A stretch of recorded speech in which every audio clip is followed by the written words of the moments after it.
Testing 1 2 3. Testing 1 2 3. This is Radio Free Mormon on the air, broadcasting behind enemy lines.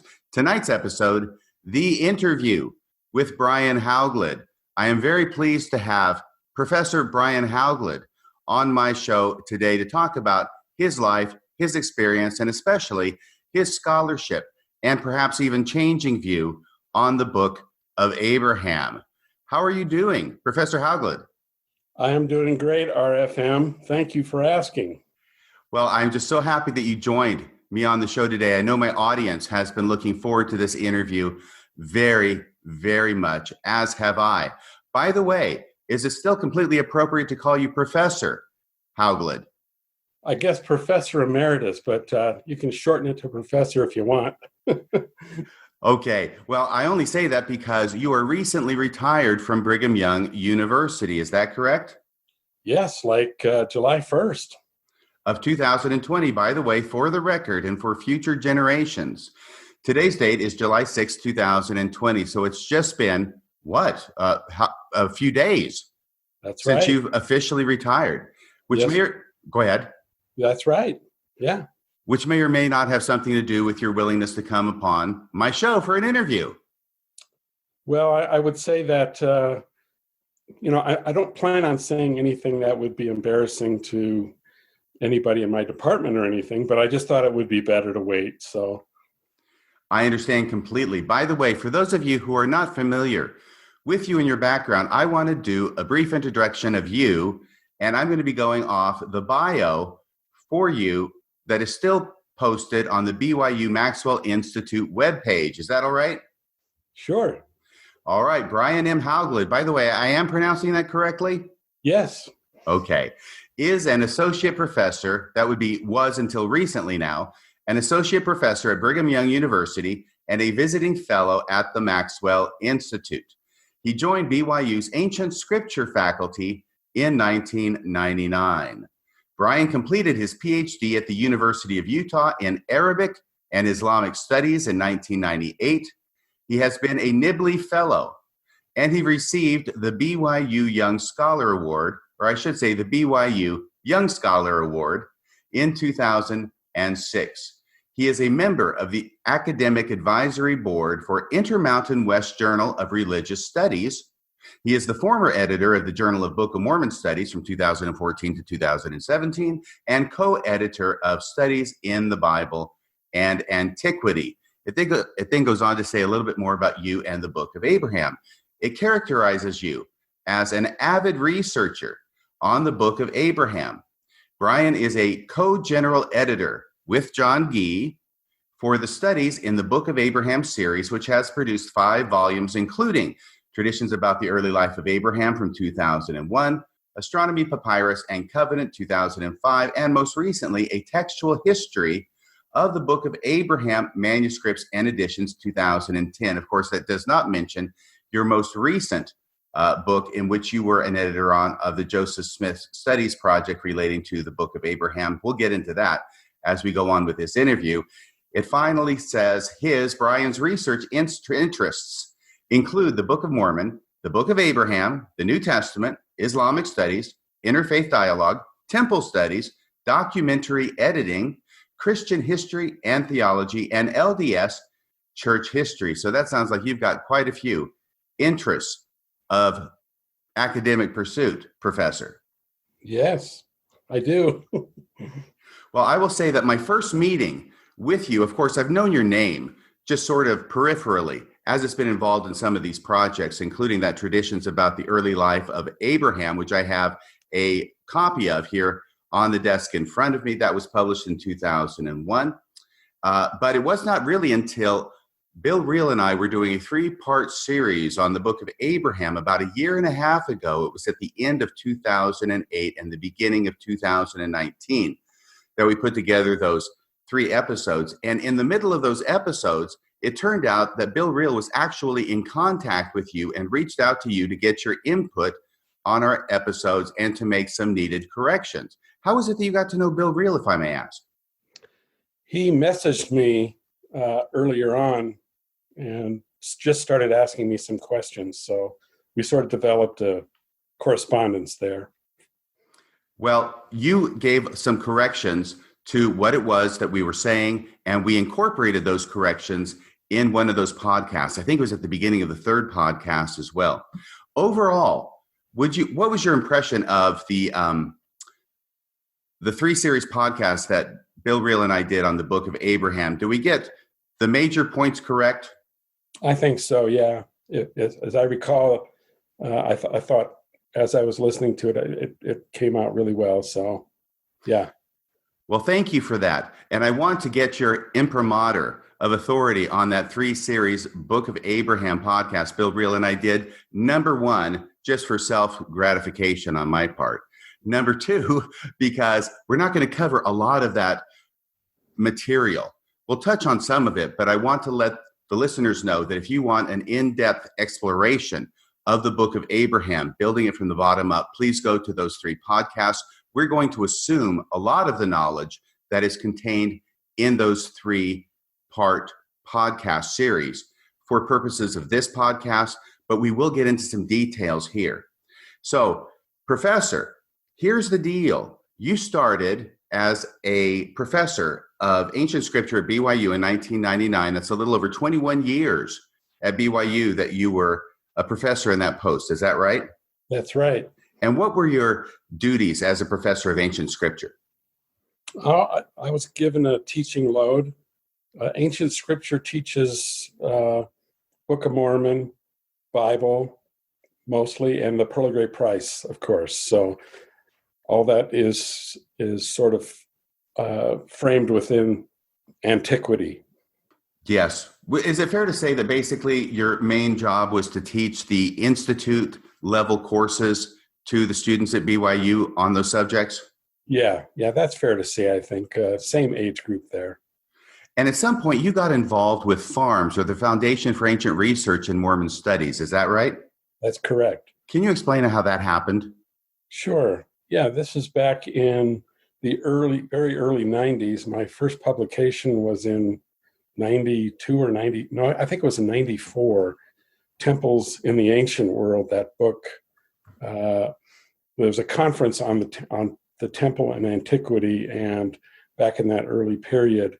And so I wrote a paper for that, and it got included in the FARMS book, The Temples of the Ancient World, that Don Perry and Stephen Ricks edited.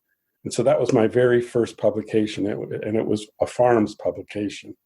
It was way before I joined with the Ancient Scripture Department. So, what were you doing at that time in your career? I was actually a seminary teacher from 87 to about 96. And I was working on a master's and a PhD during that period. And so I was teaching classes during the day, and then I'd take classes during the evenings. And it took me about 12 years to get a master's and a PhD up at the University of Utah during that period.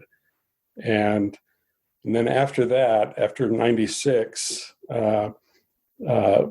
church education let me work on my PhD for about 9 months.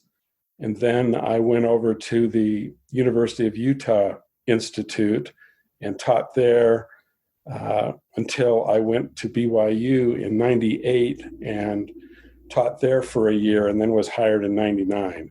So that's kind of the way things worked out over those years. Okay, getting back to your association with FARMS and how that started, did that have to do with the book Traditions About the Early Life of Abraham?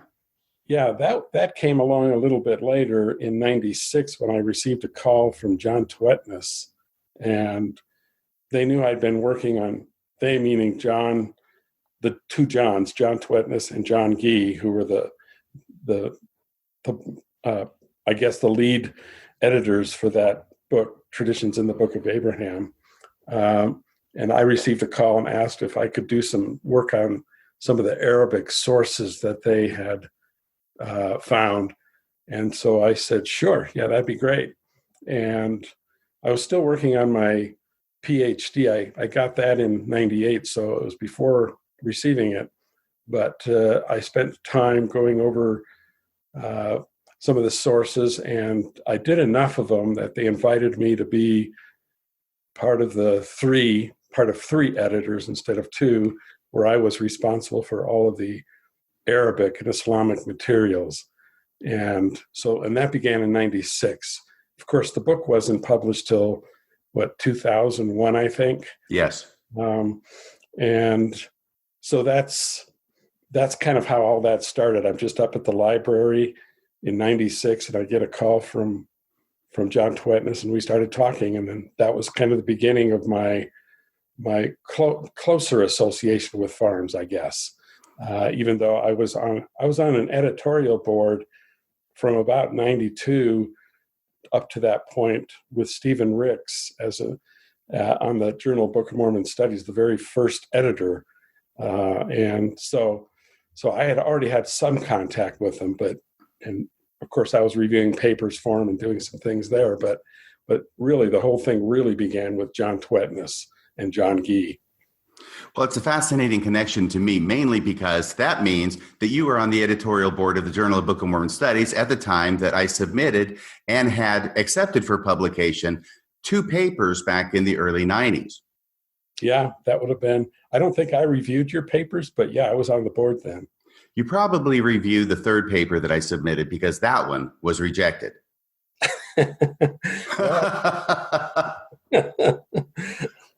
What was your view? I mean, you're getting involved. This would have been like a dream come true for me at this time, to become involved in an official capacity with farms, because that was very much a passion of mine at the time. What was your view on being inducted into this august company? Yeah, it was really something. I mean, of course, I was an admirer from afar, from the beginnings of that, and of course, I was so busy with all my schoolwork that I wasn't able to do a whole lot. But of course, I looked upon those guys as being the gods of Mount Olympus there a little bit, as far as Mormon scholarship or Mormon studies at that time was concerned. And so, yeah, it was for me a major deal in my life to be inducted into that whole group. Well, I will tell you that farms at the time certainly had a reputation for being an apologetic / academic group of people. Were you involved in the apologetics as well? And by apologetics, what I mean is that there is academic research going on into certain issues of interest to Mormonism, but there's also a bent to it that simultaneously, I think, seeks to justify, corroborate, and prove true, by which I mean ancient, a lot of the different texts coming forward, and specifically using ancient texts to corroborate and confirm texts that were produced by Joseph Smith, such as the Book of Abraham. Yeah, I think, I wasn't as consciously, purposeful, I guess, on that at the very beginning. I just felt like, it was such an honor to just be included in some of what they were doing there. And so I didn't really critically think about, what exactly they were doing, what their purpose was at the time. I just felt like it was such a great deal for me to just be included in some of their projects. And I got to know a lot of the people down there very well. And it was just really, for me, it was such a collegial thing. And so at the beginning, I really wasn't thinking along those lines as much. Although, of course, I became more and more interested in apologetics as time went on. And I wrote some reviews for farms.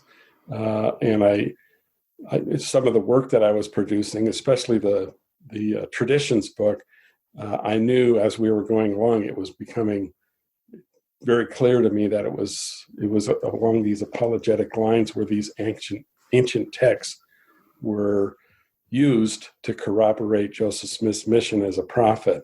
And so, but it was more of a gradual thing as time went on, probably over about 5 years, I would say, that I'm really coming into my own as an apologist, as part of the whole group of apologists. Does that make sense? Yes, I just had an idea. Okay.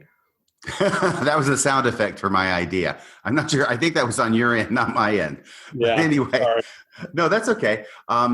I don't want to cut you off of any interesting stories, so please throw those in along the way. I'm just going by a basic bare bones outline that I have, because in 2010, there was a book, a textual history of the book of Abraham, manuscripts and editions that you worked on. Would you say that that demonstrated some of your apologetic leanings? Oh, yeah. I think it was certainly influenced by some of my apologetic leanings at the time. I should say that on both books, both the traditions book, well, all three, there's three books that I spent a lot of time with, and that's the traditions book, the astronomy papyrus book, and then of course the traditions book, which just has my name on it. And all three of those books had an apologetic bent to them. But I've ever since I received or when I was in graduate school, I was trained to be as an objective scholar as possible. You can't be perfect at that, of course. Your biases are going to come through, but I tried to be as objective as I possibly could. And especially with the traditions book and the textual history book, I was pressured on some occasions to be more apologetic, and I was resistant to that. I pushed back on some of that what they were trying to have me do there. Let me give you an example. So we for the traditions book, we have all these in the back of the book. We have all these elements, these ancient elements of the book of Abraham that we see paralleled in some of these sources that are dated. A lot of the sources are ancient, and Joe Smith wouldn't have known about it. And so it's the apologetic part of that, of course, is Joseph couldn't have known this. That's the whole idea behind it.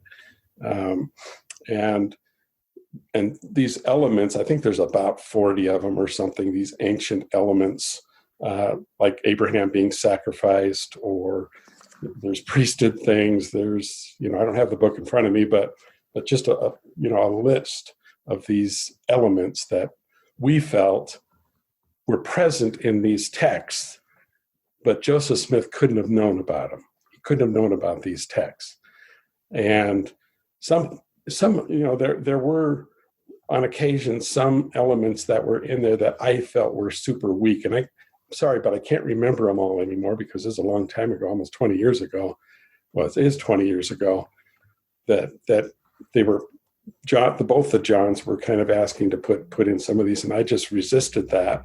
Of course, I was the junior of the three, and so they got in what they basically wanted.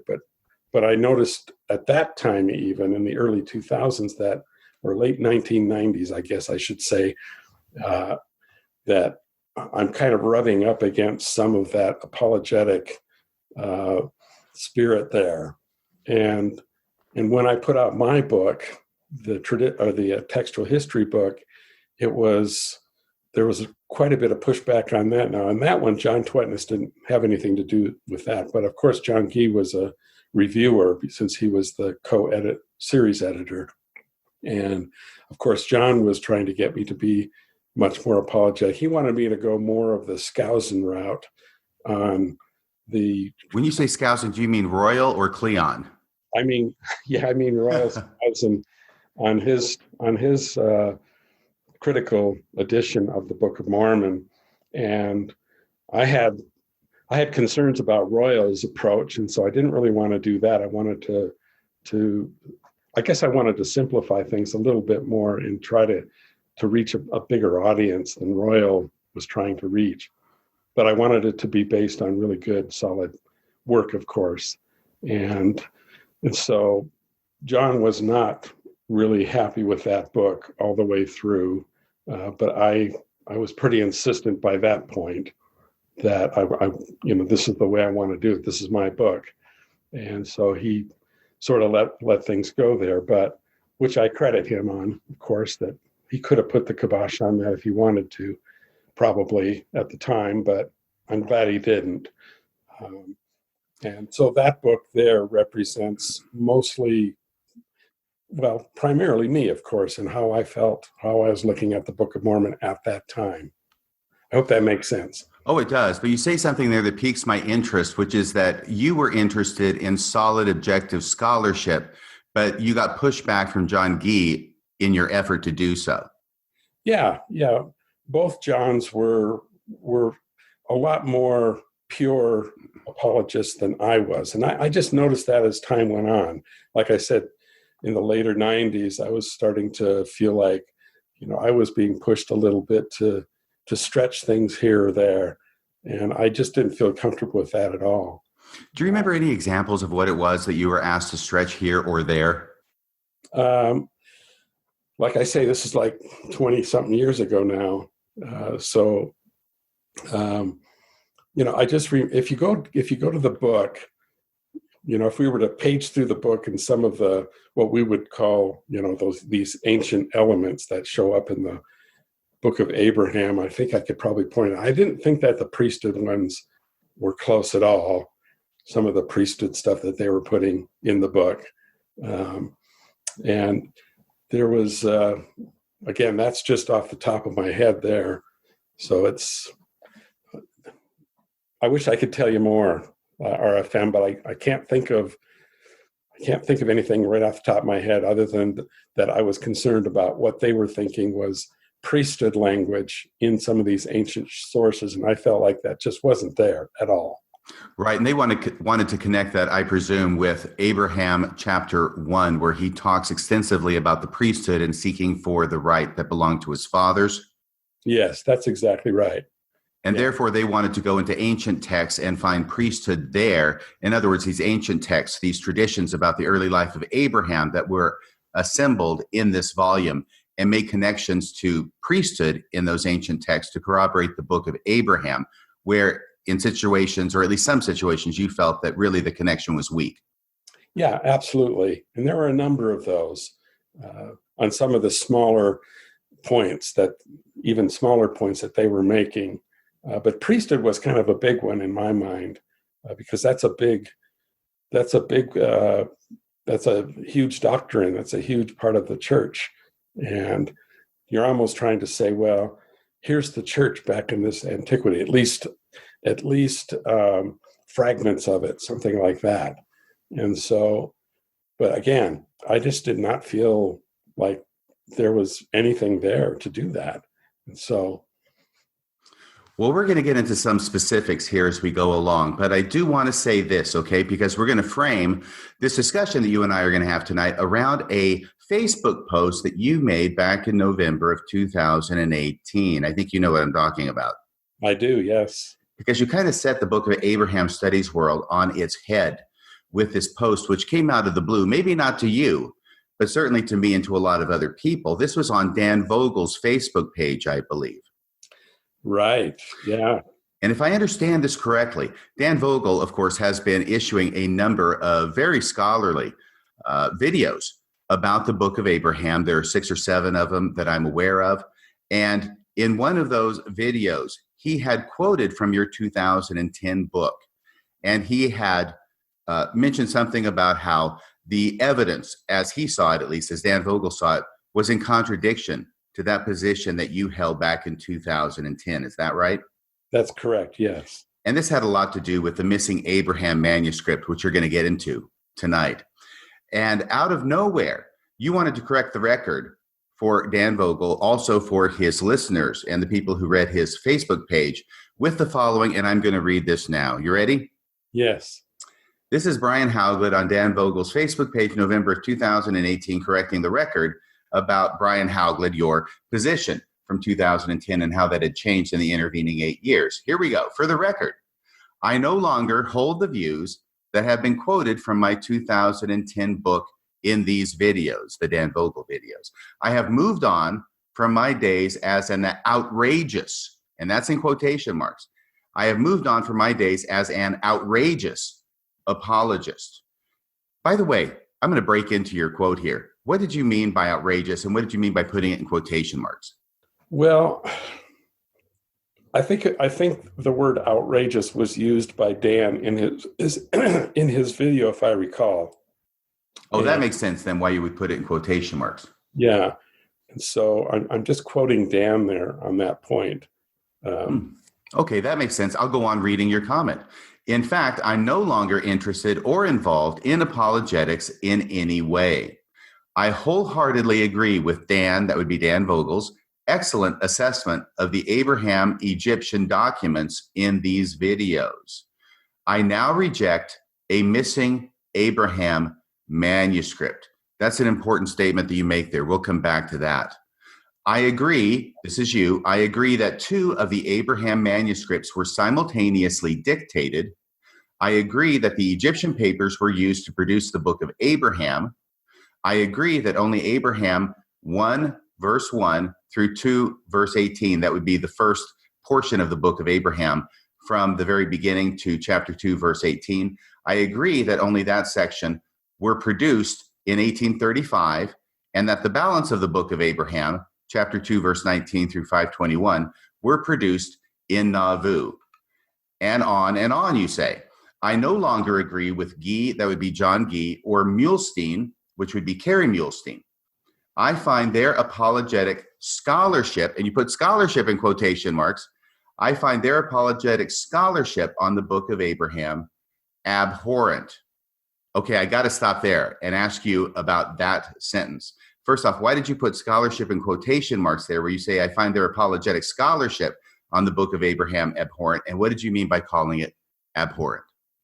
I didn't like scholarship. For me is trying to be honest and fair about the sources. I didn't think that they were being fair with the sources. I think they were omitting evidence that was skewing towards their point of view by not including the evidence. And to me, that's not good scholarship. You always have to take account of all of what's available to you before you can come up with some sort of a theory or hypothesis as to what might have been going on.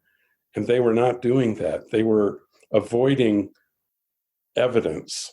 And for me, that's not good scholarship. And so that's why they call it scholarship, but I put it in quotes because I didn't feel like it was good scholarship. And I felt like at the time, and I still do, that kind of scholarship is misleading. And so members of the church or other scholars out there that don't have access to these materials and haven't been able to take the time, and probably will never take the time to comb over these documents in a very detailed way, I feel like that's so misleading for them. They're not going to be able to really know what's going on because it's being withheld from them, if that makes sense. In a sense, they're hiding evidence, in a sense. And so that's why I put scholarship in quotes. So on the one hand, it's omitting important evidence. They have a way of, by the wave of their hand, just kind of getting rid of all of the Egyptian material, all of the material actually after 1835. They have a way of just kind of waving their hand and saying something to the effect, look, all the book of Abraham was translated in 1835, every bit of it, and probably more than what we have, even as early as July 1835. And therefore, everything that comes after it, which would be these Abraham and Egyptian manuscripts that Dan Vogel was having all his videos on, all that material doesn't matter, okay? It's not part of the Abraham study. It's not part of what we need to learn about Abraham, the book of Abraham here, because it all came after the book of Abraham was already translated. And so that's really a super important point that they try to make. Once you do that, then you don't have to take the Egyptian papers and the Abraham manuscripts in the same way that you would if they were being created at the same time the book of Abraham was being created. You can say they're all derivative of the book of Abraham. Okay, and so that's why And so they decide at that point, we don't have to worry about all those Abrahamic Egyptian manuscripts. Let's just worry about the Egyptology part. And we'll just study these papyrus fragments. And that's as far as we'll go. And we'll say that these Egyptian and Abraham papers are all derivative. They're all, trying to look back and trying to figure out how the process was done, perhaps. But that's all they're important for. And once you do that, okay, that evidence is no longer held as important for the Book of Abraham. And so when I said abhorrent, that it wasn't good scholarship, number one, and that it's abhorrent means that this is so very misleading for people, okay? You've got to get out all the evidence there, and you've got to look at the evidence and try to figure out what the evidence is telling you. And once you do that, you'll be able to see, at least I have anyway, and of course Dan Bogle has, and both of us have not worked on this project, this Abraham project with Dan. Dan and I are independent from each other on this, but we're coming up with the same material, the same kinds of things about how these documents may have been used to produce the Book of Abraham. And so that's why I call it abhorrent, because they're just doing one slice of what was going on with the Book of Abraham and omitting and ignoring everything else. I hope that's clear. Does that come across clearly? I want to put it in context so that it will be clear to my audience. It is to me, but only because I've studied the heck out of this, had a number of phone conversations with you. And frankly, it wasn't until late last week that I finally understood the significance of it when you had probably explained it to me for the 100th time and the light bulb went off for me. So let me just go chronologically with you, all right? First off, Joseph Smith obtains the papyrus scrolls in 1835, correct? Yes. Was that early or mid 1835? We're talking about late June or early July, 1835. Okay, so summer of 1835, and the Book of Abraham as a published text does not come forward until 7 years later in 1842, correct? Correct. All right. So there's 7 years there, but let's go back to 1835. Now, you've been talking about the Abraham papers. Yes. These Abraham papers, we have a pretty good date on when those were produced as well. Those were late 1835. Is that correct? Yes. Most of those papers, they were commonly referred to as the Kirtland Egyptian papers. That was that, I guess, title or whatever. Nibley was the one who created that title. So, and some of the papers date to 1835, probably around the fall of 1835, we get a lot of them being produced, but may have had some even before that. And then some of the material is Nauvoo period material. And we've already established all that in scholarly ways, tried to date those. And that's in that Joe Smith Papers book that Robin Jensen and I published in late 2018. Okay, great. So having established that, let me back up a little bit further, okay, and say that in these Kirtland Egyptian papers or these Abraham papers that we talked about that were produced toward the end of 1835, there is a section of those papers which looks for all the world like a portion, at least, of the Book of Abraham as we have it today is being interpreted from specific Egyptian characters, correct? Correct, yes. And the Egyptian characters are in the left-hand margin of the page. There's one Egyptian character, and then there's maybe a paragraph or so of text that is in the current Book of Abraham. And then a little bit further down the page, we have another Egyptian character, and then we have another paragraph or so of text that ends up in the current Book of Abraham, correct? That's correct, yes. So my feeling is looking at this, it looks like the intent or what happened is that there is an effort to translate these Egyptian characters, and the translation ends up becoming, at least in these sections, the text of the Book of Abraham. Is that fair to say? At least that portion of Abraham 1:1 to Abraham 2:18, yes. Right. So a portion of the book of Abraham. Now, having said this much, let's go a little bit further and let's say and clarify that these particular Egyptian characters that appear to be being translated into this part of the text of the book of Abraham are actually found on the Joseph Smith papyri that were discovered in the Metropolitan Museum of Art back in 1967 and are now in the possession of the LDS Church, correct? That is correct, yes. And not only that, this cluster of Egyptian characters that appear on the Abraham papers at this point and which are being translated into the book of Abraham, those appear on a fragment that comes right next, that is placed right next to facsimile number 1 of the book of Abraham, but on the papyrus, correct? Yes, that's exactly right. Yes. All right. Right after that papyri. So this is why it seems very important, at least if we're going to look at these Egyptian papers, to see that it appears, I think reasonably, if not overwhelmingly, that an effort was made in order to translate the Egyptian that was on the papyri that Joseph Smith had in his possession into the text of the book of Abraham. Yes, that's right. That's what has come out even since the very late 1960s, 68 and 69. This is what we're seeing. We're seeing people saying that very thing. These look like translation papers. Okay. And the reason I'm going into this detail for everybody, by the way, is to explain why it is that there's so much contention about what seems like a really remote, recondite, egg-headed, if I may say, issue about when the book of Abraham text was translated. Because John Gee and Kerry Muhlestein are very much in the camp that it was all translated in 1835. There was no part of it that was translated in the intervening 7 years before its publication in 1842, whereas your position, which seems to be based upon evidence that they're ignoring or hiding, as you put it, that really that translation occurred not only before that point, but also substantially after that point. Is that right? Yes. Yes.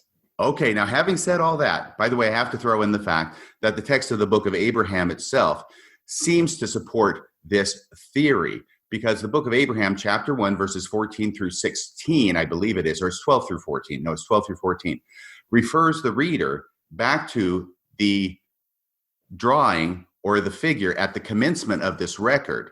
In other words, the book of Abraham itself is referring the readers back to facsimile number 1, which appears at the beginning of this record. So the text of the book of Abraham seems to show that it is translated from a portion of the papyrus that is very close in proximity to facsimile number 1, correct? Yes, that's right. And indeed, when we look at the evidence, that is what actually happens, because we have the group of Egyptian characters that are translated into this section of the book of Abraham in close proximity itself to what is facsimile number 1 in the book of Abraham, correct?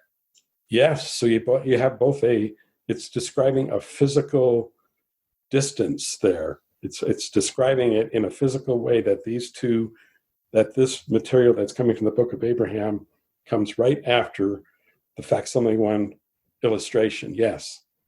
Okay, so not only the text of the book of Abraham puts Abraham chapter 1 in proximity, very close proximity to facsimile number 1, the papyrus itself does the same thing.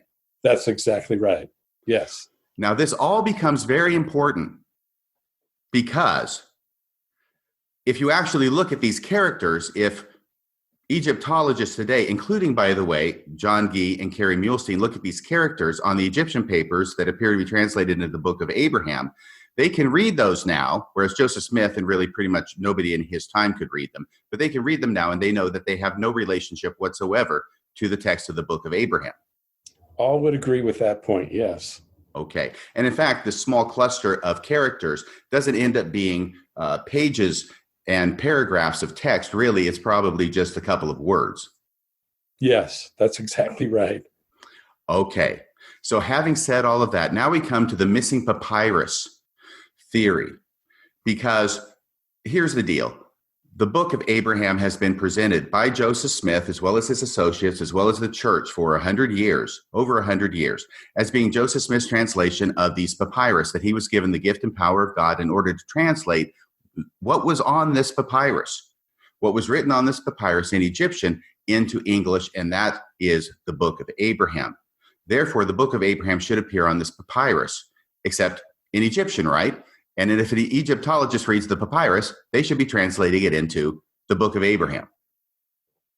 Yes, that's right. kind of rhetorical. And I'm sorry, I don't mean to be running away with the interview, just laying the groundwork for why this is important to them, to you, and should be important to all of us. It's not just a tempest in a teapot, because that's kind of how it sounds like over here on the side, that it's really not important, but it ends up being extremely important, which is why so much time and effort is being expended by John Gee, especially, also Kerry Muhlestein, before that by Hugh Nibley, in trying to remove the actual text of the Book of Abraham on the papyrus to some place that is different than the papyrus that was recovered in 1967. Yes, that's exactly it. Okay, so because none of the papyrus that we have from 1967 that Joseph Smith had, which bears all the markings of having been used to interpret at least the first chapter or so of the Book of Abraham, because that is not in reality the Book of Abraham when you actually look at it and translate it using Egyptology and a knowledge of the Egyptian language, then they were forced, or they felt forced, to back off of that theory and go to a second theory, to retreat to another theory, which is sometimes called the missing papyrus theory, which is basically this. Yes, we understand that the Book of Abraham does not appear in Egyptian on these scroll fragments, but that's because we must be missing that part of the scroll that actually does have the Book of Abraham written on it in Egyptian characters. And if we only had that missing fragment or that missing scroll, we would find that the Book of Abraham really is on it, written in Egyptian characters, correct? Yes, but you have to remember, you have to go back now. I don't want to derail you here. It's okay. But you have to now explain why you're not going to take the Abraham and Egyptian papers as evidence. You've got to explain that evidence still, okay, before you can move on to the missing papyrus theory. Does that make sense? Oh, yeah, and this is why it all devolves on the Kirtland Egyptian papers, which I know you use the phrase Abraham papers, right? I use the term Egyptian. I use the term Abraham Egyptian papers. Okay. Not all of the papers are from the Kirtland period. Okay. Some of them are from the Nauvoo period. So now going back a little bit further, okay, Professor? Okay. These Kirtland Egyptian papers, and I'm sorry, the Abraham Egyptian papers, we know the papers I'm talking about, the ones I've just described in some detail. Right. Like I say, they look for all the world, like whoever is doing this is translating the Book of Abraham from the papyrus that we actually have, correct? Yes. All right. Now, because John Gee holds to the missing papyrus theory, and there are others, it's not just John Gee, obviously, but he's certainly a primary proponent of that theory. He's got to explain this away. He's got to come up with some explanation as to why it is that the Abraham Egyptian papers, that segment that we've talked about, that looks like the Book of Abraham is being translated from the Egyptian characters that are on the papyrus that we have, why it's not really what it appears to be. Yes, that's exactly right. Because the real Book of Abraham, from their point of view, is translated from papyrus that we don't have anymore. Right. Okay, so we got to explain this. And the first thing that they do, by the way, I've got to tell you, my experience with this is I was not aware really of what this whole controversy involved until, well, sometime after I was immersing myself in this kind of literature. You know, I was an apologist, a Mormon apologist for a number of years, and I tried to figure out what was going on, and I read a number of papers that were arguing about this very issue. And I could not get my head around why it was that they thought this was important, because it seemed like the people writing the papers never really talked about why it was important to them to go to all this effort to argue for this particular position. Instead, they're just arguing the position. And me, I have no idea what the background is, what's really underlying this argument. So it was very confusing to me. And frankly, it seemed to me something that wasn't very important for me to know, to understand about the Book of Abraham. Okay. Yeah.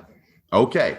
All right. So having said this, now we're going to get to why it is that it is so important for John Gee and other people for the missing papyrus theory to argue and to hide evidence even in order to promote the idea that all of the Book of Abraham was written in 1835 and none of it was written after 1835.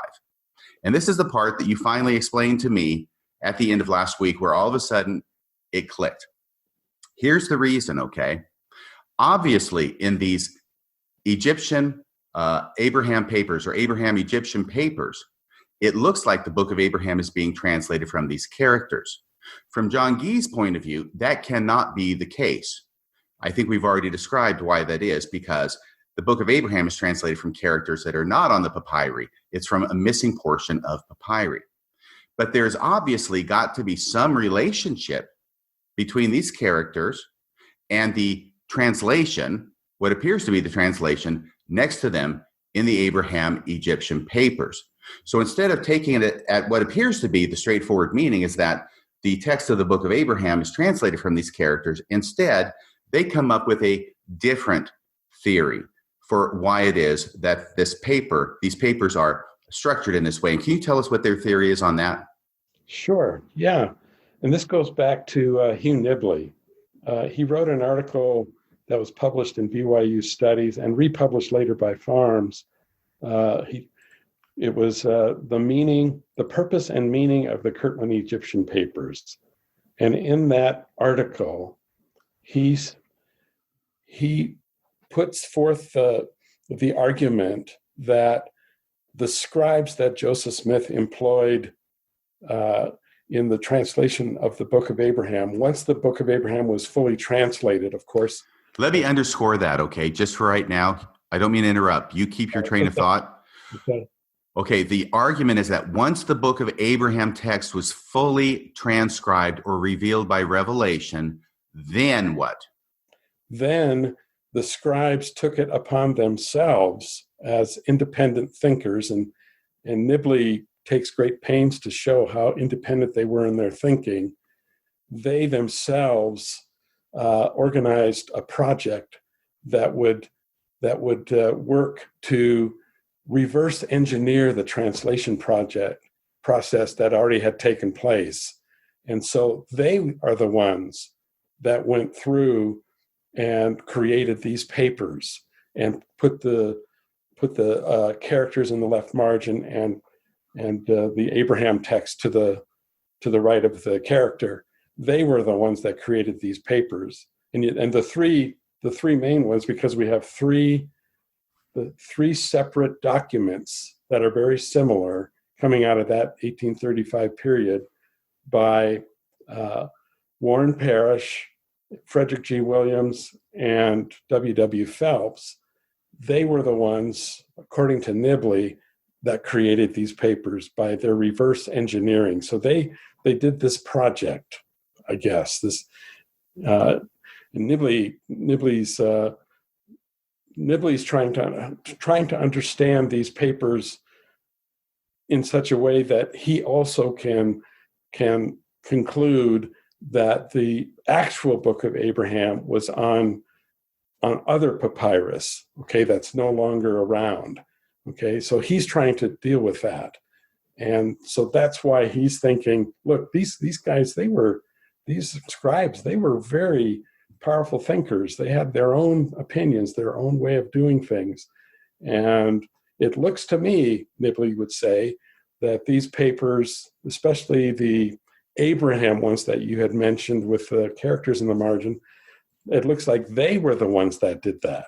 That way, it opens up the possibility more clearly that the papyrus that the actual Book of Abraham is on is missing. Okay, I hope that makes sense. Right, and let me recapitulate that too to make sure I'm understanding it too. Basically, these three scribes, no matter how independent they were in their thinking, there's absolutely nothing that they left that says that's what they're doing, correct? Nothing says that, no. This is all hypothetical. Right. Nibley is using some historical incidents or events where some of these people were kind of doing things on their own, okay? But he never comes out with any evidence that this is what they're doing with the Book of Abraham, okay? Because they don't ever say that. Right. And so now I'm still working my way toward putting a fine point on this, because we're going to get a little bit in depth here only because it's so essential to understand what it is that's going on and why it's going on. So we've got these Abraham Egyptian papers that I think everybody agrees were produced at the end of 1835, correct? Yeah, mostly the second half of 1835. That's right. Okay.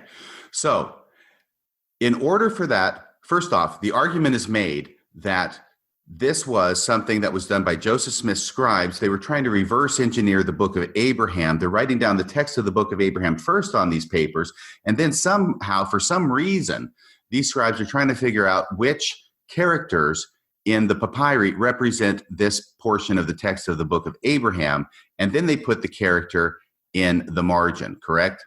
That's right. They would put it in afterwards, after they already had the Abraham text there.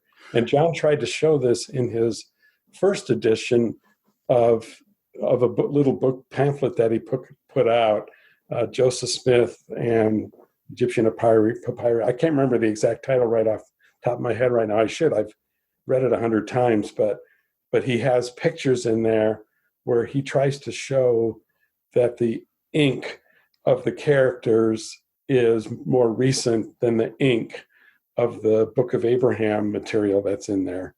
And even though it would only be by a matter of hours or days? That's right. Yeah, it was a pretty shaky foundation, of course. There was nothing really to that.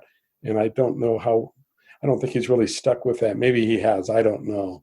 But that really caused a stir online back in the early 2000s when he published that book, how anybody could know, how anybody could date the ink itself. But he wanted to show that the ink of the character was placed on there after all the Book of Abraham material was already written down on those sheets. Okay. So now I think we're prepared to talk about the final reason why this is critical. It took me a while to come to this. So let me try and say this as clearly as I can, and you correct me if I get anything wrong. Okay. From John Gee's point of view, the Book of Abraham was translated from a portion of missing papyrus. From John Gee's point of view, and from any person's point of view, if the Abraham Egyptian papers actually represent a translation of a portion of the Book of Abraham from characters that everybody agrees are on the papyrus that were found and that we have, then the missing papyrus theory goes up in smoke, correct? That's right. Therefore, the entirety of the Book of Abraham must have been translated in 1835. It could not have been translated after 1835, and here's why. Because only if the text of the Book of Abraham were translated in 1835 would these scribes, even hypothetically, have been able to write down the text of the Book of Abraham in the Abraham Egyptian papers and then attempted to reverse engineer the text of the Book of Abraham into those Egyptian characters. Do I have that correct? So the three documents that have the characters on them come out of the fall of 1835, okay? So that means that the Book of Abraham must have been translated in its entirety before the fall of 1835. Yes. And so are you saying this from John Gee's point of view, or are you saying this from your point of view right now? No, I'm saying this from John Gee's point of view. Okay, very good. So here's the deal. While John Gee is spending a lot of time arguing that the entire Book of Abraham was translated in 1835, what he's really doing is he's arguing for the missing papyrus theory. Is that correct? That's exactly right. And the reason why is because only if the Book of Abraham texts were completely written in 1835 can the Abraham Egyptian papers be viewed as an attempt by the scribes to retro-engineer or retrofit or reverse engineer the text of the book of Abraham, which is on those dang Abraham Egyptian papers, those pesky Abraham Egyptian papers, back into the Hebrew, the Egyptian. Yes. Okay. That's exactly right. You have got it. Well, good. I hope my listeners do. But the problem is that the evidence seems to militate against John Gee's position, and that in fact, there was a great deal of translation on the book of Abraham that occurred after 1835. Now, once again, let me mention why that's important, because that's the reverse side of the coin from John Gee's point of view. If Abraham material from the book of Abraham were translated after 1835, then it is exceedingly difficult to interpret the Abraham Egyptian papers that we've been talking about as anything other than a translation or an attempted translation of the book of Abraham from the Egyptian characters. And we have evidence for that, historical evidence in 1835. What do we have? We have Joseph Smith's journals. And in those journals, you have both the translation of the book of Abraham being talked about simultaneously with the work on the Egyptian project. Okay, and it's going on simultaneously, especially that last part, the last half of 1835. And so even the historical record, okay, is supportive of the idea that both projects were going on at the same time, okay? And this is something that John and others don't seem to want to get into. They don't seem to want to deal with this, okay?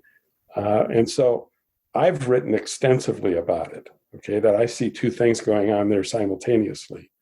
And what do you see going on there simultaneously, just to be clear? Just to be clear, I see happening mentioned in, this is actually what you're going to find in the sources, the Joseph Smith Journal. Okay, you can read it for yourselves. You can find at that last half of 1835 entries in the journal that say, today we worked on translating the book of Abraham. And then on another occasion, not very long after, maybe just a few weeks or whatever, or sometime later, that now we're working on Egyptian. We're trying to understand the Egyptian language or whatever from the ancients. Okay. And so both of them are tied together. Okay. Both of them are tied together. And you can find those actual readings in Joseph Smith's journal. Just get volume 1 of Joseph Smith's journal from the Joseph Smith papers and go to the second half of 1835, and you can find them yourself. So Joseph Smith himself seems to tie the Abraham Egyptian papers, and what we find on there is what is apparently, for all intents and purposes, can I just say it's a translation project? Yeah, go ahead. From the characters on the papyri as we have them today into the text of the book of Abraham. Joseph Smith ties the production of the book of Abraham to that project as well. He ties the book of Abraham, and he ties the creation of the Abraham Egyptian papers all together. For him, it was all going on at the same time. And actually, there are examples from Joseph Smith's journal or the journal of others after 1835 regarding their continued translation of the book of Abraham. Is that correct? That's right. Yes, now we're getting to the Nauvoo period 7 years later. And can you tell us about that? Sure. So in Joseph Smith's journals, you'll have entries on March 8th and March 9th of 1842, where Joseph Smith talks about translating for the 10th number of the Times and Seasons. Now, the 9th number was the publication of the first part of the book of Abraham we've been talking about that was produced in 1835. That was in the 9th number of the Times and Seasons. That was already done. Okay. Now he's translating for the 10th number, and that picks up with the verse right after it's Abraham 2:19 and it goes right on through to Abraham 5:21. That's what you find in the 10th number of the Times and Seasons, all that material. And he says, I'm translating on both the days. He says, I'm translating Abraham material. On the first day, March 8th, he says, I'm translating for the 10th number of the Times and Seasons. On the second day, he says, I continued to translate and to revise for the material. And so that's translation going on. So if translation is obviously going on, according to Joseph Smith, after 1835, what does John Gee do with that, since he's committed to the position that all of the translation of the Book of Abraham was done in 1835? Well, both he and Kerry believe that what Joseph Smith means by translating in his journals there is that it's revising already translated material that was produced in 1835. Does Joseph Smith give us any reason to think he meant revising? No, not really. I mean, on March 8th, he specifically uses the term translation. And on March 8th, or 9th, I'm sorry, he uses both terms. He says, I'm translating and revising. And so it doesn't make any sense, does it? No. So what they have to argue is that when he says translating and revising, he means revising and revising? Yeah, revising and revising. Exactly. And that's March 9th of 1842? That's March 8th and March 9th of 1842, just before the 10th number comes out with the rest of the Book of Abraham. Because you can't have any translation going on in 1842 if it's already been done in 1835.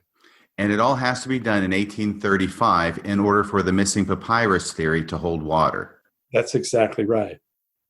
I know these are finer points, but it's really important. These are really important points to see where they're going with this.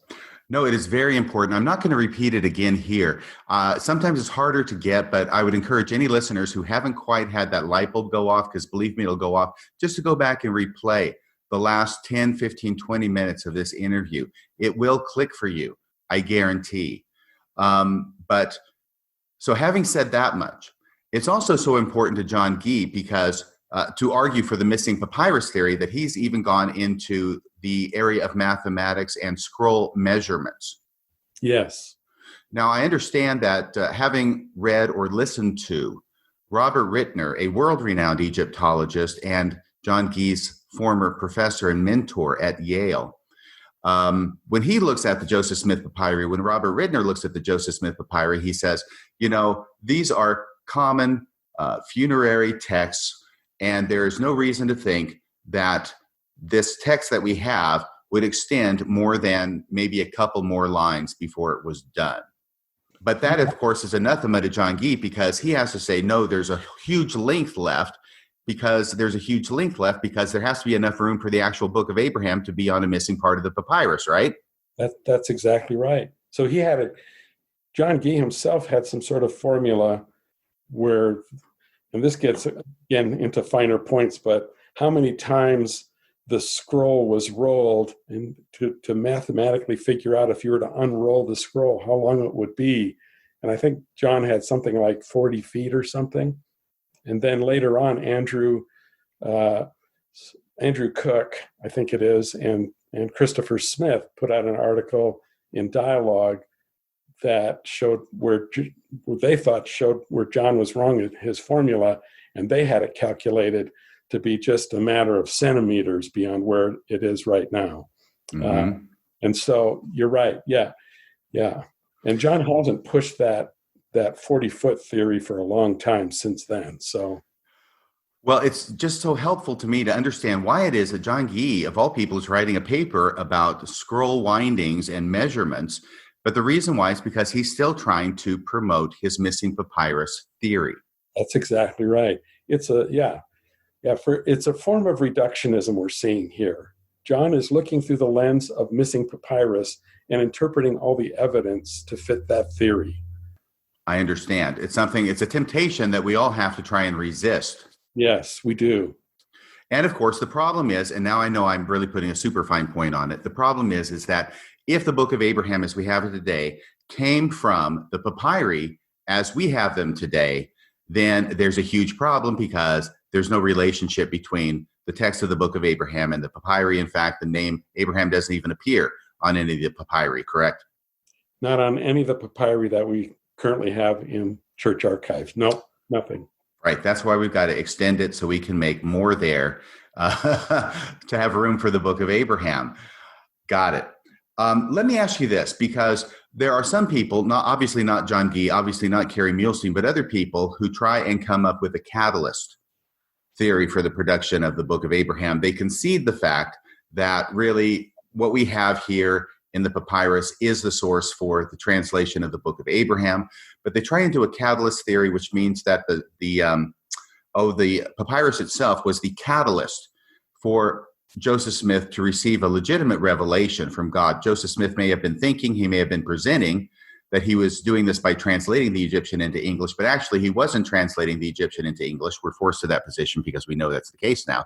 And therefore is a catalyst to receive an authentic writing of Abraham that is not on the papyrus, but nevertheless managed to be revealed to Joseph Smith through this process where he thought he was translating, and therefore the Book of Abraham is still authentic and ancient scripture, right? That's the catalyst theory.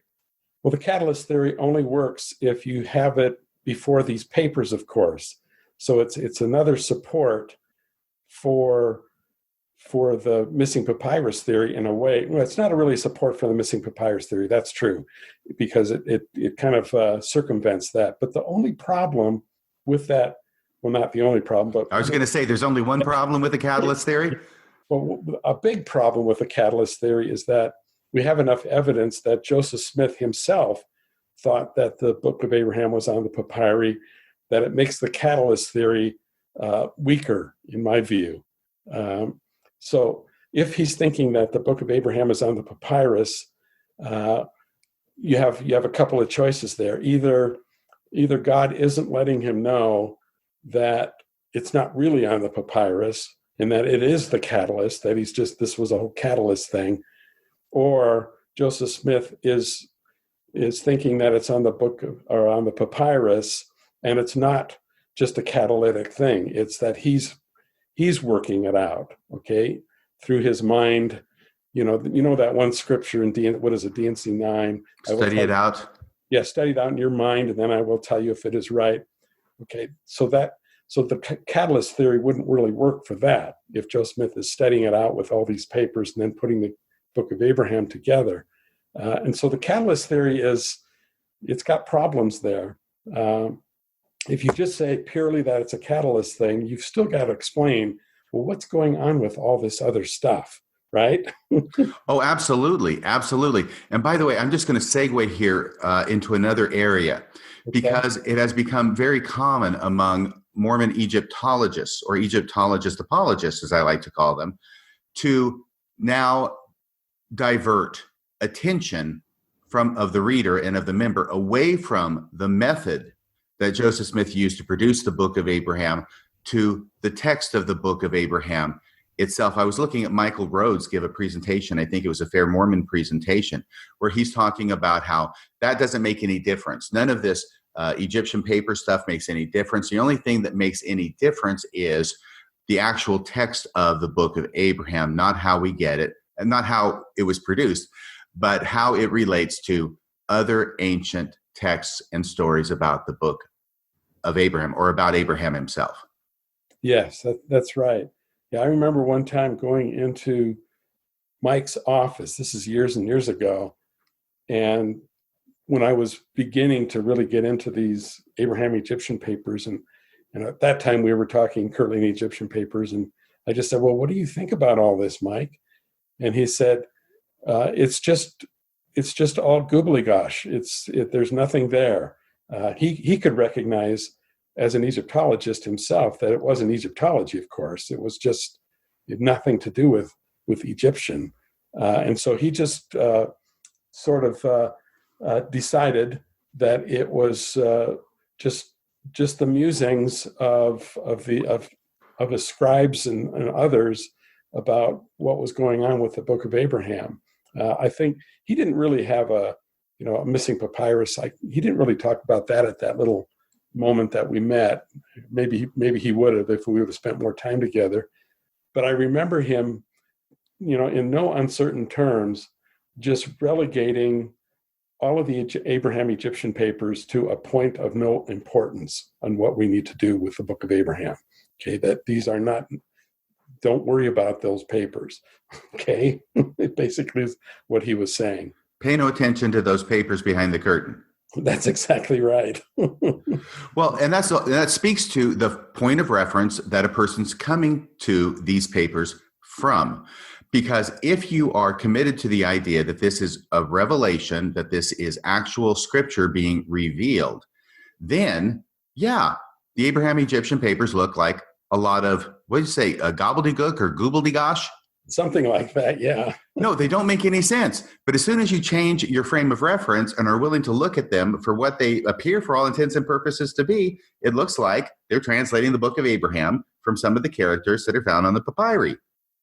Yeah, you don't want to really focus on that because you focus on the text of the book of Abraham as a part of your faith, that you don't worry about all that other material because that just gets in the way.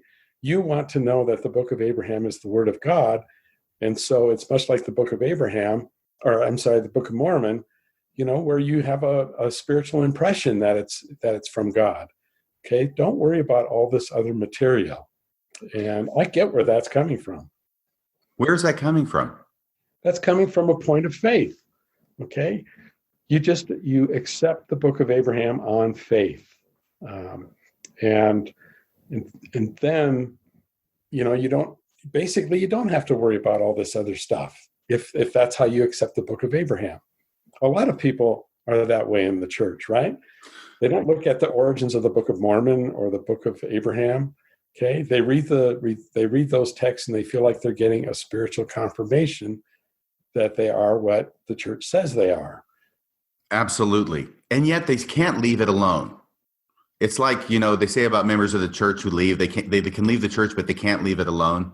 A lot of these people, like Michael Rhodes, and I'm not trying to pick on him, or John Gee, can leave that to the side or try and focus attention away to the text of the book of Abraham. But they do that for the purpose of now trying to show proof that the book of Abraham is authentic by making connections and comparisons to ancient stories in old literature about the life of Abraham and saying, look at how it shows up in the book of Abraham produced by Joseph Smith.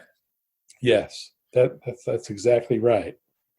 So I want to talk to you a little bit about that because now I'm getting back to where we kind of started with this huge volume. It's like 550 pages. It's beautiful, that traditions about the early life of Abraham and all the connections that are attempted to be made between this ancient literature about Abraham and Joseph Smith's Book of Abraham that he produced, which, as I look at it, is really the primary point of the production of this volume in the first place.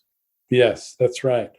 Yeah, and I was, as I mentioned earlier, I was reticent to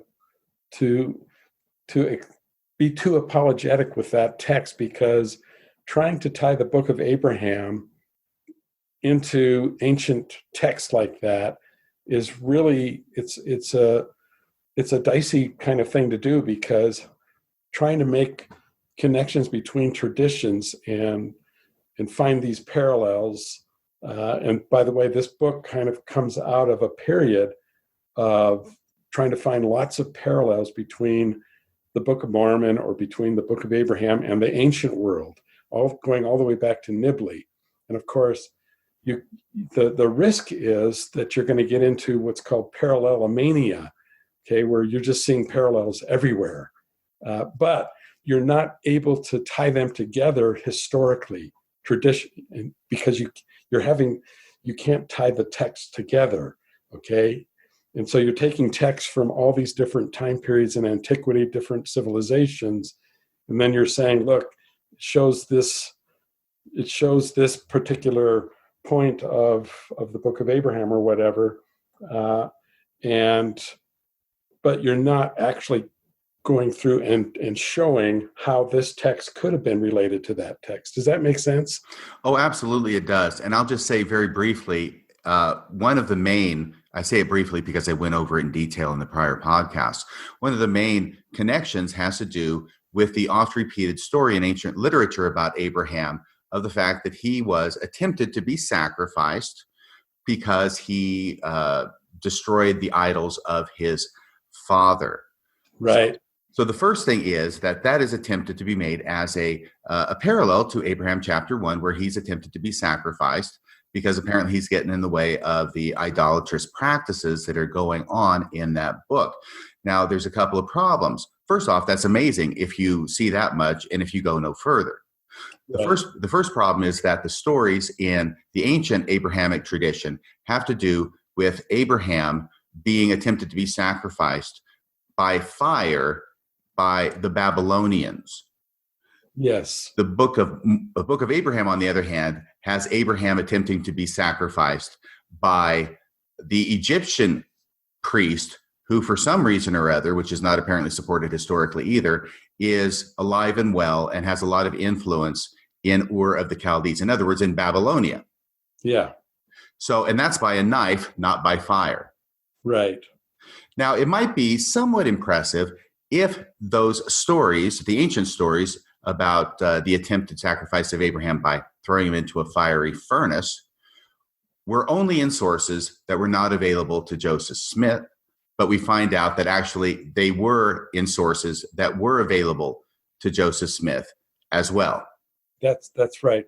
Bible commentaries and such. Yeah, Book of Jasher, which, you know, the apologists will argue came out after the Book of Abraham was published, but there was enough in other commentaries and such that some of these stories had already been circulating. These are ancient Jewish traditions where Abraham is said to be burned, but once you get into the Islamic tradition, it gets a lot more elaborate. That's one of the ways you can tell, by the way, where a story, if you can get back to the kernel of a story, you know you're getting back to the older story, the older rendering of a story. And then when you see more elaboration happening, that's generally speaking, that story has been told enough times where it's getting bigger. And so in the Islamic world, it was just taking Jewish traditions and elaborating on those. And so Abraham gets thrown into a fire and is saved by an angel, though, right? Mm-hmm. Saved by the angel Gabriel.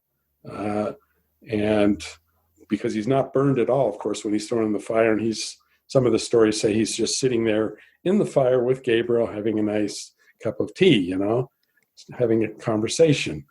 And so these stories then have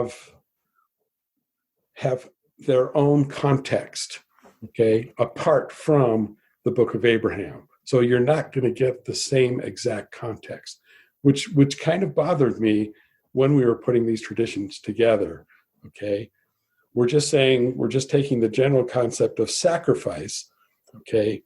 And even that in and of itself is a term that you can have arguments about. Is that what the Egyptians, that's their context, that this is a sacrifice, okay? But is that what we're seeing in these other sources, that Abraham is being sacrificed, or is he being executed, capital punishment type thing? Because the traditions, at least out of Islam and maybe even out of Judaism, do not talk about that he's being sacrificed to the gods, okay? Whereas in the Book of Abraham, you are getting more of that kind of a context, that Abraham is being sacrificed to the Egyptian gods. Is that clear? Oh, absolutely. And actually, I sort of blurred the lines there when I was talking about the Book of Abraham, but that's my fault, right? And that's probably the apologist leanings in me, the leftovers in me, putting that in there, because no, the Book of Abraham does talk about Abraham being sacrificed to the gods, not as a penalty. It also puts him in the context of about like 3 other virgins or something that have been sacrificed on the same altar. Yes, that's exactly right. It's like because of his righteousness and his purity or something like that he's going to be sacrificed to the gods, not as a penalty for having done something to interfere with the idolatrous religion that's going on. Yeah, so when we published the book, you know, and put sacrifice in there, I wasn't concerned about it enough to try and get him not to include that, because I guess I myself must have been thinking along those lines as well. But that idea of sacrifice stuck. And this gets to another podcast that you did about Kerry Muhlestein, where he continues to use that word sacrifice for Latter-day Saints, but when he's talking about it to his peers in other articles, he might be using the word capital punishment or execution. Or sanctioned killing. Or sanctioned killing or something like that. And you brought that out very clearly in that particular podcast.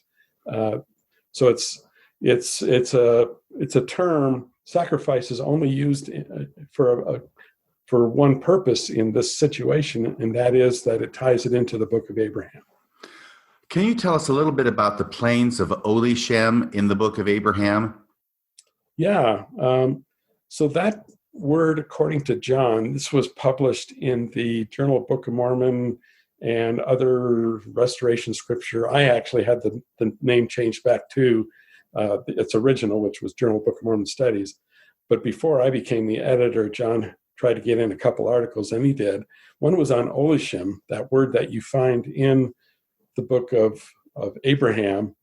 What is it, Plains of Olishem or something? I can't remember exactly how it said there, but the word Olishem is used, and John tries to trace that word back to Akkadian or Sumerian or something like that, the very earliest cuneiform writings, to say that it was related to a word that was another place name back in that early period.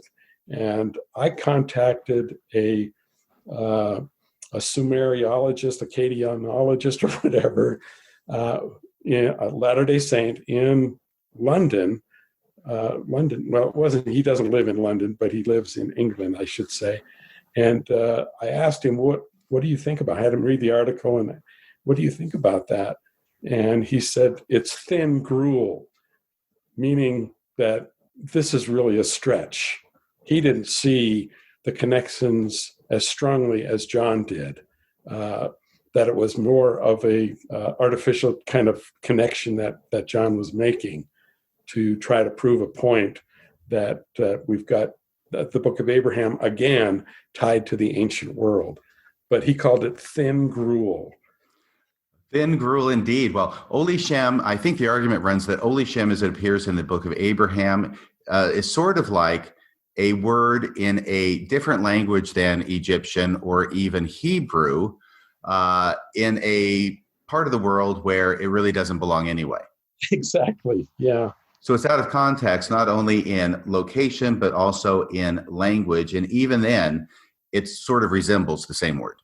Yeah, it's just another symptom, I think, of parallelomania, where you're seeing something there that you want to see something there that probably really isn't there. I have to say something now about Kerry Muhlestein, because just to set this up very quickly, I think most of my listeners will know this. If not, go back, listen to the previous podcast. There is a papyrus. It's a Leiden papyrus. I cannot remember the exact number, which has a figure on a lion couch attended by Anubis. It's actually a female figure on the lion couch. There's some writing in Greek underneath it. It's a magic parchment. It's basically a love spell. And the names underneath this parchment, which are in Greek and which were apparently added at a later time than the drawing of the lady on the lion couch, has a list of names which are supposed to have magical properties. And one of those names in the list is Abraham. And on a Fair Mormon video, Kerry Muhlestein actually says that the papyrus itself says that Abraham is upon the lion couch. Yeah, that's how he translated it. It doesn't say lion couch. It's just Abraham who upon, and then it breaks off. Okay, that's how that's how both John and Kerry translate that. But if you go to the actual text, excuse me, it's a series called the PGM. I can't remember exactly what it's about, but it's about magical papyri. And you go back to where the author or the translator translated it, you can't find that at all. You can't find even the upon? You can't find the upon, no. Oh my goodness. You've got Abraham in there, but it's only used as part of a spell, okay, a love spell, a love charm. And you're just kind of invoking names in there. And so that it's just part of a longer list of names. But the word upon is not there. Okay, I can't find it in there anyway. And certainly not the phrase Abraham upon the lion couch. No, certainly not that. And I know Kerry said that on that video that he did, and I confronted him with that, and I just said it was just very misleading, and he sort of agreed, sort of didn't. Kerry and I should say, Kerry and I are friends. Okay, we both know that we have disagreements about the Book of Abraham, but we're friends, and so I don't want to say anything about him that I shouldn't say, but I just felt like he was, misleading on that particular point. And so he may have just have kind of it just may have, he just kind of went a little bit further maybe than he should have on that particular point. But I don't think John disagrees with Kerry. So, and I don't know if Kerry got it from John or if they both kind of came up with it, but it's there. That's how they think about it. So Abraham, who upon, and then you're supposed to fill in the rest, the lion couch or on this altar or whatever. So yeah, I hope that I didn't mess that up too much. No, as between Kerry Muhlestein and John Gee, both Mormon Egyptologists, what do you see as the main difference between the two? Well, I see John as sort of the, I guess, the senior of the two, and then I see Kerry kind of following John in a lot of ways, and I think John would probably credit himself with coming up with most of the arguments, and that Kerry would be sort of following along with that, and so. Because John was in the whole business before Kerry got his PhD, I think, and Kerry's kind of coming along a little bit later than John. John's working on it, back in grad school. I mean, you're going pretty far back there, so he's kind of the senior companion of the two, I suppose. Kerry came. Go ahead. I'm sorry. But they both have written articles about sacrifice in Egypt. And your podcast kind of gets into all that when you're talking about Kerry's work there with sacrifice. And so I don't know who came up with, we were talking about sacrifice in our book, of course, in the Traditions book. And so I guess it's just been around. Maybe you can trace it back to Nibley. I don't know. Probably can. Well, in another video where Kerry Muhlestein was making a public presentation, he actually talked about the fact that he begins in all of his scholarship, his Egyptological scholarship, with the assumption already firmly in place that the Book of Abraham is inspired and true. And then he views all of the evidence in light of that conclusion. And basically, I don't know if he goes this far. He goes pretty far, but I don't think he goes this far. But basically, he's going to tailor the evidence in order to fit his conclusion. Do you remember him saying that? I was there when he said it at that conference. I heard him in person speaking, and at first, it just really bothered me, because I felt like that in scholarship, you can't put faith in your scholarship. Matters of faith in your scholarship empirically, because there's you have no evidence, of course. So you only work off of what evidence is available to you as a scholar. And so when he said that, it really took me aback, and I thought, wow, to just stand up and say that, you're kind of saying I'm not really being a scholar in the traditional sense here, as someone who's going to be objective about the evidence. I'm going to be biased towards my own faith, and I'm going to put my faith into my scholarship. And of course, I didn't agree with that. Now, as I've thought about it over the years, I think, well, thank you, Kerry, for being honest. You're just being honest about what you're doing there.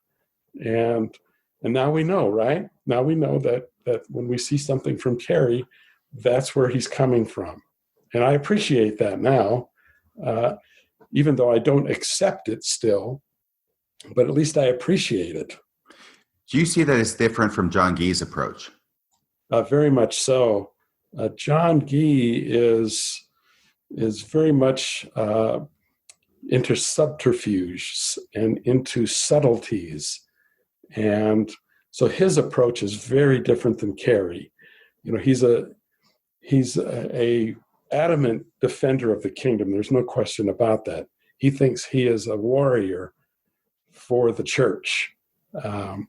And that's been his role in Farms up until, of course, its dissolution after 2012 with the whole Dan Peterson debacle. But that's what John's whole approach was based on, that he is an ardent defender of the faith. But he's not going to let you know his methods. He's not going to give up what he's really thinking. And so it's always, there's always something going on in his mind there that he's not going to let you know about. And I've got numerous experience with this. Okay. I want to go into I'm suspect in his mind. When I wasn't suspect in his mind, I had a lot more frank conversations probably with him on what he thought. I did. But as time went on, of course, I became more suspect in his thinking. So now he's not going to be sharing things with me anymore. And so it's more of a passive-aggressive approach with him now. And that's how he deals with things. If you're not in the inner circle, that's what you're going to get. You don't ever really know what he's thinking, what he's going to do. I want to get into a few of those examples here in a second. But before I do that, I know that there are at least a certain number of my listeners who would never forgive me if I did not inquire further about your statement regarding the 2012 Dan Peterson debacle. What do you know about that? I don't really know a whole lot about it. I mean, I came in although I was associated with the Institute before 2013, I was full-time teaching load up in the ancient scripture. So my interactions with Farms before 2013 were, just based on projects and such. And so I wasn't in the inner group of what was really going on. I knew Jerry Bradford. He was the executive director at the time, for many years, and he and I would go out to lunch, but we mostly were just talking about different projects that I was involved in. He's the one that got me involved, helped me get through the founding of Studies in the Bible and Antiquity. Me and Carl Griffin founded that journal, and I was the editor at the very beginning for 4 or 5 years, and then Carl. But so when that happened, it was just pretty much a surprise to me as it was to everybody else. Okay, so I come on the scene later after Dan is gone.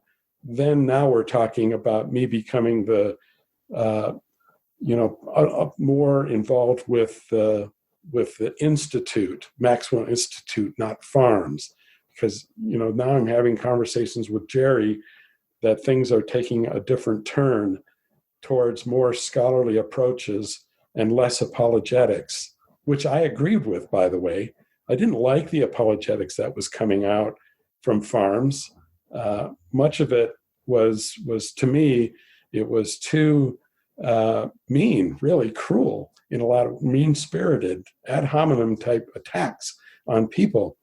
And so I didn't appreciate that. And so when it happened, even though I wasn't involved with it, I thought it was a good thing that that Jerry was trying to root out, some of that going on, some of that apologetics going on in the Institute. And so I come on the scene afterwards where Jerry knows that I'm interested in the scholarship more than I'm interested in apologetics. And he wants me to be a part of the Institute going in that direction from then on. And so in 2013, the university appoints me to be the Willis Center director, where I'm 60% at Maxwell Institute and 40% up at the Ancient Scripture Department. And so that's when I really start getting involved with the Maxwell Institute. But before that, a lot of what was going on, I was not part of any of that. Okay, well, let me turn to the Book of Abraham essay that came out on the church's website. I think it was 2014. So this is right around the time period that you're talking about, right? Yeah. Were you involved in the writing of that essay? Yes. Can you tell us about that experience? Well, I was contacted by a church person, I'll just say, to try to, originally I was going to head up the committee, and they were still trying to work out exactly what they were trying to do. So everything's in flux when I get contacted. And so at the very beginning, they just asked that I produce a document or actually three types of a document: a short document that somebody could read, that just kind of encapsulates, the main idea of the Book of Abraham, what's going on there, and then a little bit longer one for those who maybe want to read a little bit more, and then a much longer one for those who want to really get into it in a more, I guess, academic way. And so I worked on that. I produced the longer one first, that I thought I could just get the two smaller ones kind of derived from that. And so I just went through everything I could think of about the Book of Abraham, talking about all the things that we've talked about so far, with manuscripts and such. And we haven't even talked about the facsimiles, but I also talked about, what's happening with the facsimiles and some controversies there. And it was more of an academic approach. And so I was called up a little bit later to have a meeting with the general authority after I had submitted that longer piece. And the general authority was very nice and kind, but he wanted to impress upon me, that we are dealing with the faith of the members, and that we want to not be too academic. And I know I have that tendency anyway, to get too academic about things, and people get lost in the weeds and they lose their interest. And so I took it as a constructive criticism. I didn't take it as anything that there was some passive aggressiveness going on there or anything like that. And so, but in the meantime, I went back and I tried to work on it some more. And then I got contacted by the same person that had asked me to do it in the first place, and said, like, that we're trying to create a committee and we're going to have this particular person over the committee now. And I was totally fine with all that. I didn't feel like, I was being punished or anything like that. It was just kind of, they were in flux. And so they were trying to get, they were trying to figure out more of what they were trying to do on their end. And so they decided they were going to have a person up there that reports to them over the committee, and he would kind of be the voice of the essay. And then at that point, there were just a number of us that were asked to be on the committee. And can I back this up for a second, Professor? Sure. So as I'm understanding it, you were first asked to write the essay, the three different essays on the Book of Abraham, the long, the medium, and the short ones. Is that correct? That's right. You did so, and then you were called up to an unnamed GA, and you were told that you were maybe too academic for the purposes of the essay. Yeah. As far as, just getting into too many details. Of course, it's the details that are important here, as you're bringing out in this podcast, right? In this episode. Right. It's the details that can be very important, and I can understand why a church general authority might not want you to be getting into certain of those details.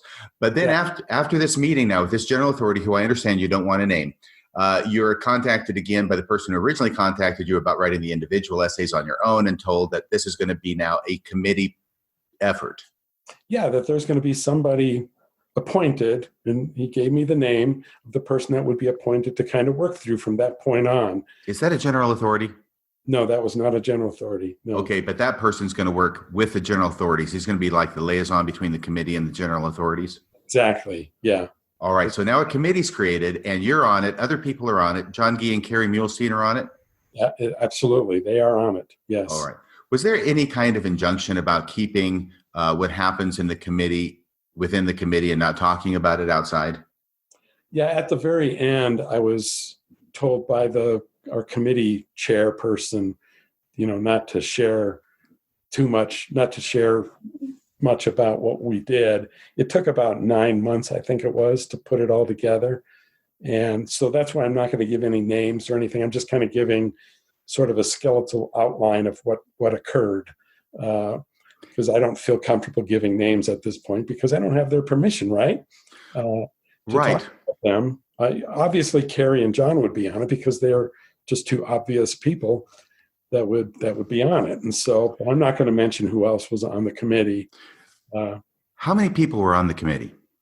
Let's see, probably about a half dozen of us. Mm-hmm. Okay, so we've got the names of half of them then. 3 out of 6 ain't bad. Yeah, it might have been a couple more maybe. I don't know. But it was a fairly good group. There are probably, I think, 3 Egyptologists, and the rest of us, were just people that had been involved with Book of Abraham studies for quite a while. So, were there any controversies that you ran into as a committee in how the essay should be written? Yes, of course. The discussions about Egyptology were pretty heated because I felt, and I wasn't alone in this, I felt that our Egyptologists, and I'll just say John and Kerry, specifically on this, do not trust their peers in having others, their peers, look at their material before they published it. And I think peer review is really important. I think it's very helpful when we're seeing things that maybe we should have others look at to make sure that we're seeing this right. And so, for instance, on the sacrifice thing, is this the way Egyptologists would really interpret? Other Egyptologists would really interpret this situation as sacrifice. And of course, I come to find out after writing other Egyptologists and such that no, they don't look at it as sacrifice. They look at it as sanctioned killing or capital punishment or something like that. And so part of what our discussions were, when we talked about Oli Shem, or we talked about, that illustration that you mentioned from Leiden, the Leiden illustration, that these things have not been peer reviewed, and the reason they haven't been peer reviewed is because, I think they knew that they would be called on it, and so I brought that out in our meetings and said, look, should we include this kind of stuff in the essay when the other Egyptologists are not agreeing with this interpretation and would never agree with it? And I looked at it as low-hanging fruit because after the essay was published, Robert Rittner came out almost immediately with a response to it. And he went to those very things that I was worried about he would talk about, and so I was very concerned about that. And that was probably the most heated part of the conversation. The whole idea here I guess the question is, how much is Egyptology really necessary for getting at some of these controversies that we see in the Book of Abraham? How important is it? Well, it's important in terms of understanding the papyri, certainly, the dating of the papyri, the provenance, who it's related to, the historical part of it, whatever. that's all very important. But when you get to the Abraham Egyptian papers, Egyptology isn't necessary for that at all, because it's not Egyptology. There's no Egyptian in there except for those little characters that we talked about that don't translate to the Book of Abraham. And so there's not really anything that Egyptology can really help us on. Right. I'm sorry. I was going to say right. Ironically, a knowledge of Egyptian is, as it relates to the Book of Abraham, is really only good for showing us that the person who translated the Book of Abraham knew nothing about Egyptian. That's right. Yeah. That Joseph Smith did not know anything about Egyptian. Neither did his scribes. Nobody knew anything about Egyptian in that little circle of people in the summer and fall of 1835. And so this became, kind of a sticking point. And of course, we know that these materials were included in the essay. And of course, I wasn't happy about that, but that's just the way it is. It was a committee effort. That's what this I'm saying that it was the best that the writer, and I don't fault the writer at all, okay? The writer just did what he could in the very best possible way that he could after reviewing all of what we had talked about, and he just felt strongly that this is the essay that he wanted to write, and this is the one. I don't know what he had, I do know what he had originally written, and that did pass through us as a committee, and we tried to help on all kinds of things there, but before it went to the general authorities. But once it was done, it was done. That was it. Once it was published online, it was published. And so then you just let the chips fall where they may after that. So it sounds to me, I want to make a couple of points here. First off, by way of question, it sounds to me like what you just described there is that you got replaced as the main writer of this essay. I did, yes. So this other person whose name you don't want to mention, I respect that, but all of a sudden now you're talking about the writer that used to be you. That's right. Yeah. Yeah. Okay. So yeah, I'm no longer the writer. So okay, maybe a good thing as it turned out, at least as far as the church was concerned. Yeah, probably. I think they were just looking for somebody who could have the kind of prose that members of the church who were reading it could understand. And me, I'm a scholar. I totally get that when I write something, it's going to be different than maybe, somebody who's a little bit more popular writer, that can write things more generally, more simply. But I have a problem with that because I'm always anchored to text and I'm always trying to stay anchored to the evidence. Yeah, you're trying to hew to the facts. That's a problem. And that's a problem and so I don't think that they really wanted to get at things the way we're getting at them now, because that just wouldn't bolster the faith of the people, of course. And am I understanding you correctly that all of these pieces of apologetics that got placed in the Book of Abraham essay were placed there over your objection? Yeah, pretty much. Yeah. And that's because you actually predicted that if you put this stuff in there, then it's low-hanging fruit because the first Egyptologist who comes along is going to whack it off. That's exactly right. And he did. That's what Robert Rittner did. Yeah. Well, sir, I perceive that thou art a prophet. I could see it. I saw the writing on the wall. That's right. Well, now Volume 4 of the Joseph Smith Papers series on Revelations and Translations comes along. That comes out in 2018. You co-edit that with Robin Jensen, I believe. Yes. And now this really is a production. It's a wonderful book. I haven't seen it. I'm sorry. I'll get it, honestly. But my understanding is that really what it is it's a book that puts forward for scholars and the public at large reproductions of the actual Abraham Egyptian papers. Yeah, it just follows the same rigid protocols that all the previous volumes from the Joseph Smith Papers project had produced. Basically, it's just another one in that long line. I'd say it's a very noble line of books there to be even part of that. And they're very particular, very good scholars up there. And you and Robin wrote an introduction, a relatively brief introduction to this volume.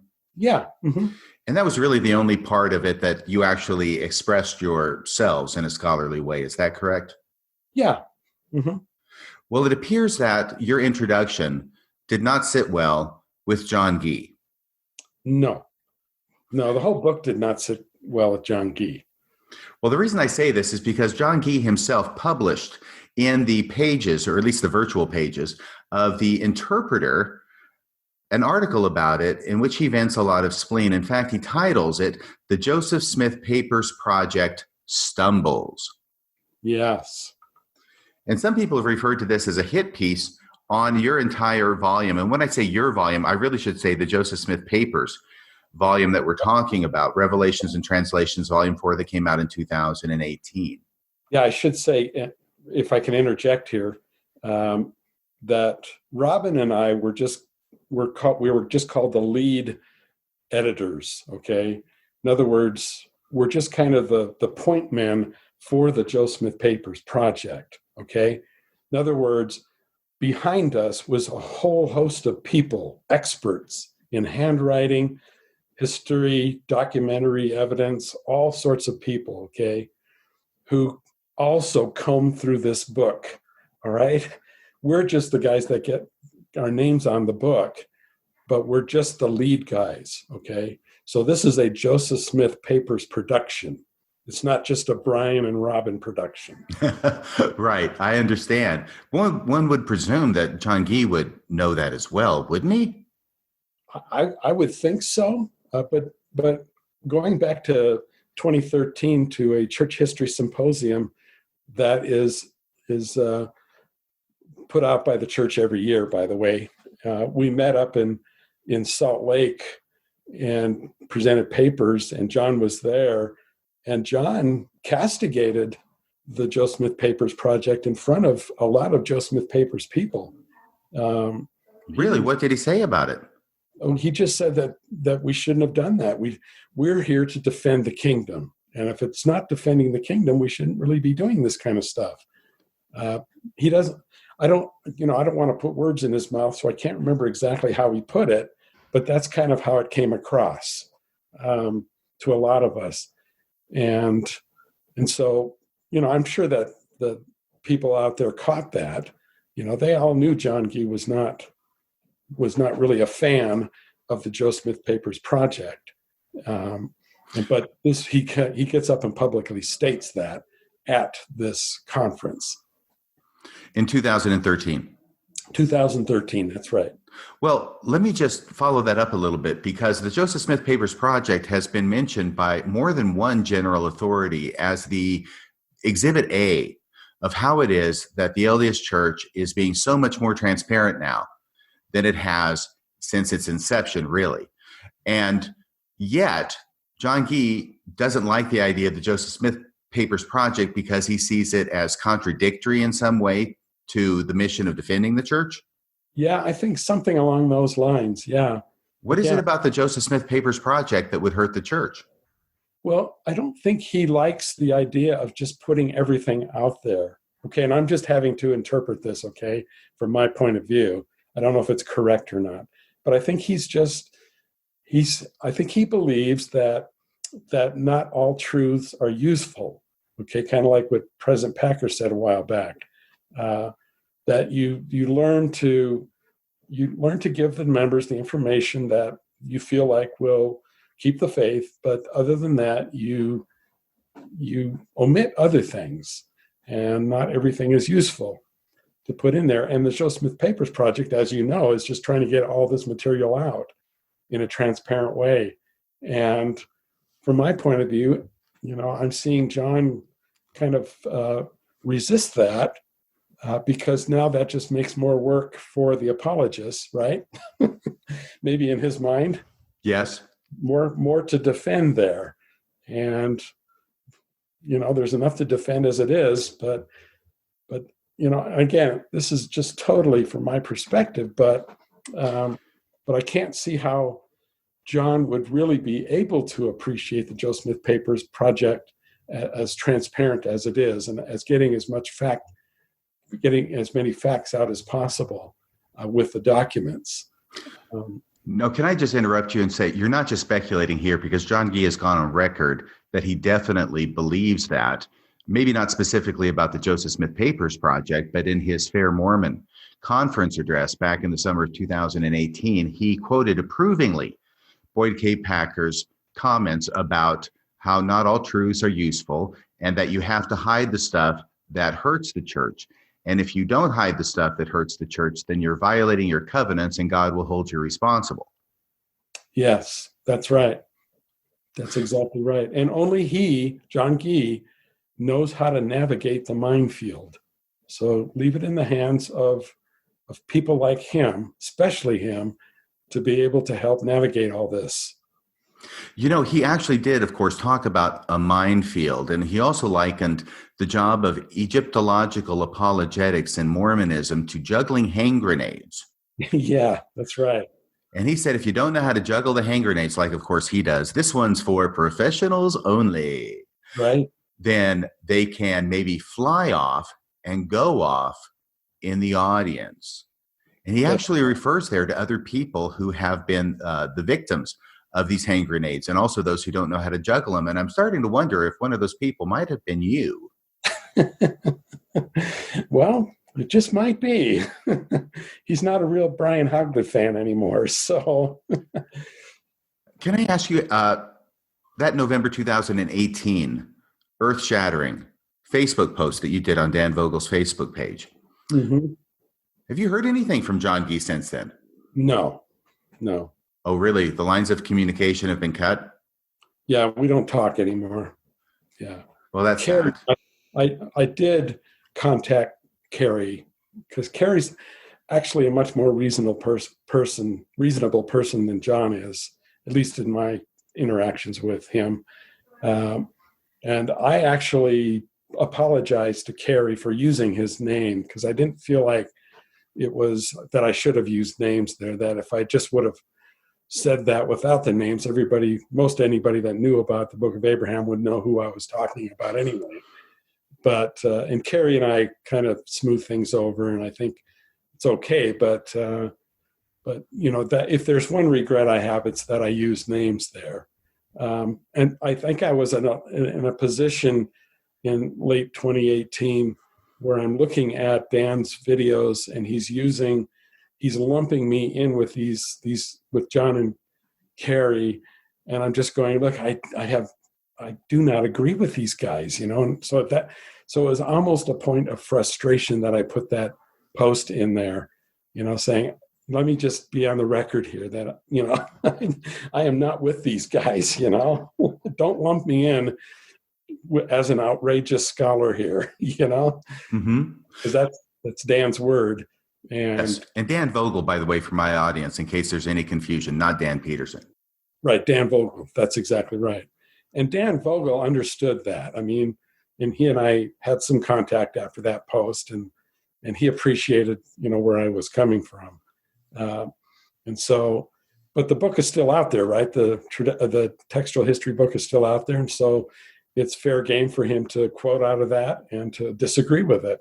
And I respect that.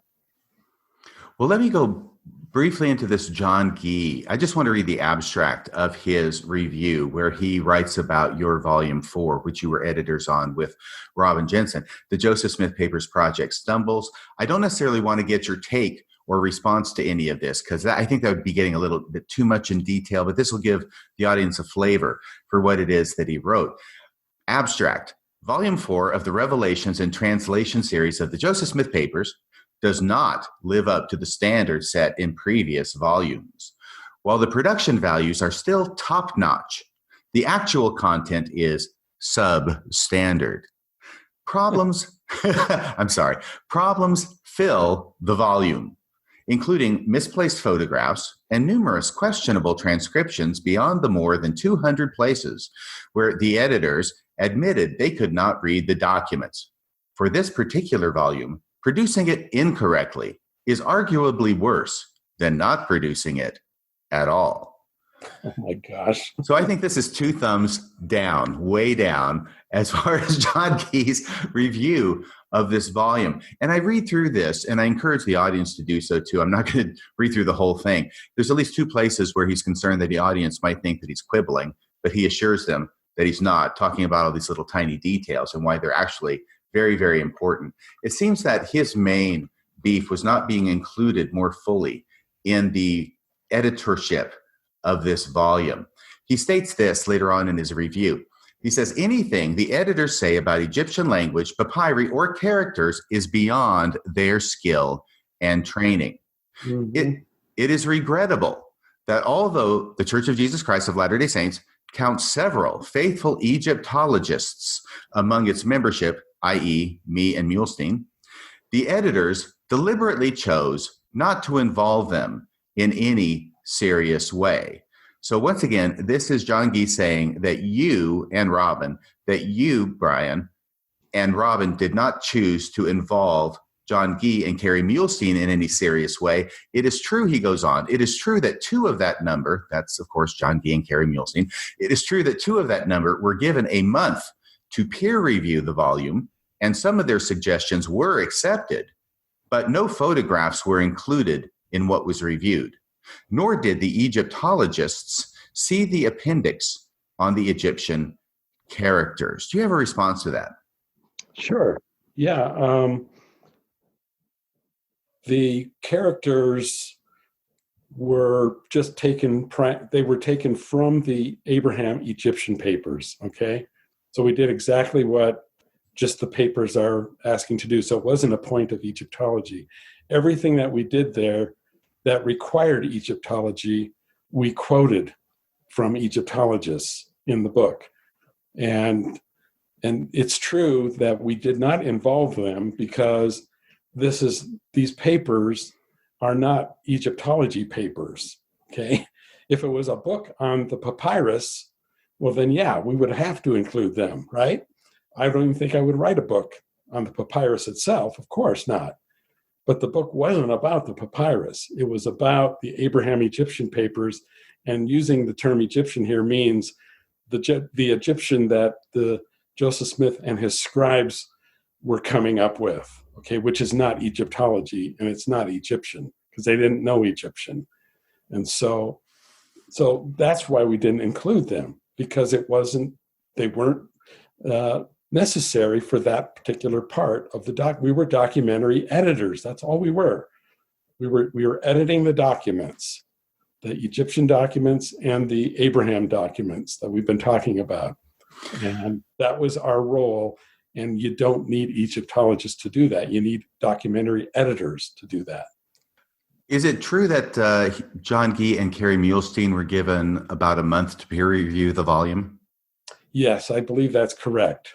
Yeah, they were given a copy of, we sent out the manuscript to about almost 24 people, okay, and got comments back from them. And so that review process did give them about a month, I think, to comb through the volume and to respond to it and to let us know, their critiques. And so that is, and I think, if I'm not mistaken, I think they were paid for it too. John Gee and Kerry Muhlestein were paid for it? Yeah, that they were paid money to review this book in that month. And so, which tells me that John Gee had his say in the book during the formal peer review process. He could have his say. He didn't have to come back later and publish something with interpreter that trashes the book. You following me? I do, and I want to... He was paid to do a review for the book. Who is it that would have paid him? I guess the Joe Smith Papers Project paid him, I guess. And that's an official publication of the church, right? Yeah, it's an official publication of the church. So I guess those monies ultimately would come from the church. Okay, I understand. Now, my take on it is this, is that the reason that John Gee is really upset about it, and that comes through very well in his review, the reason he's upset about it is mainly because of the position that you end up taking in your introduction which is basically what we talked about earlier, which is that it looks like the text of the Book of Abraham was not translated all in 1835.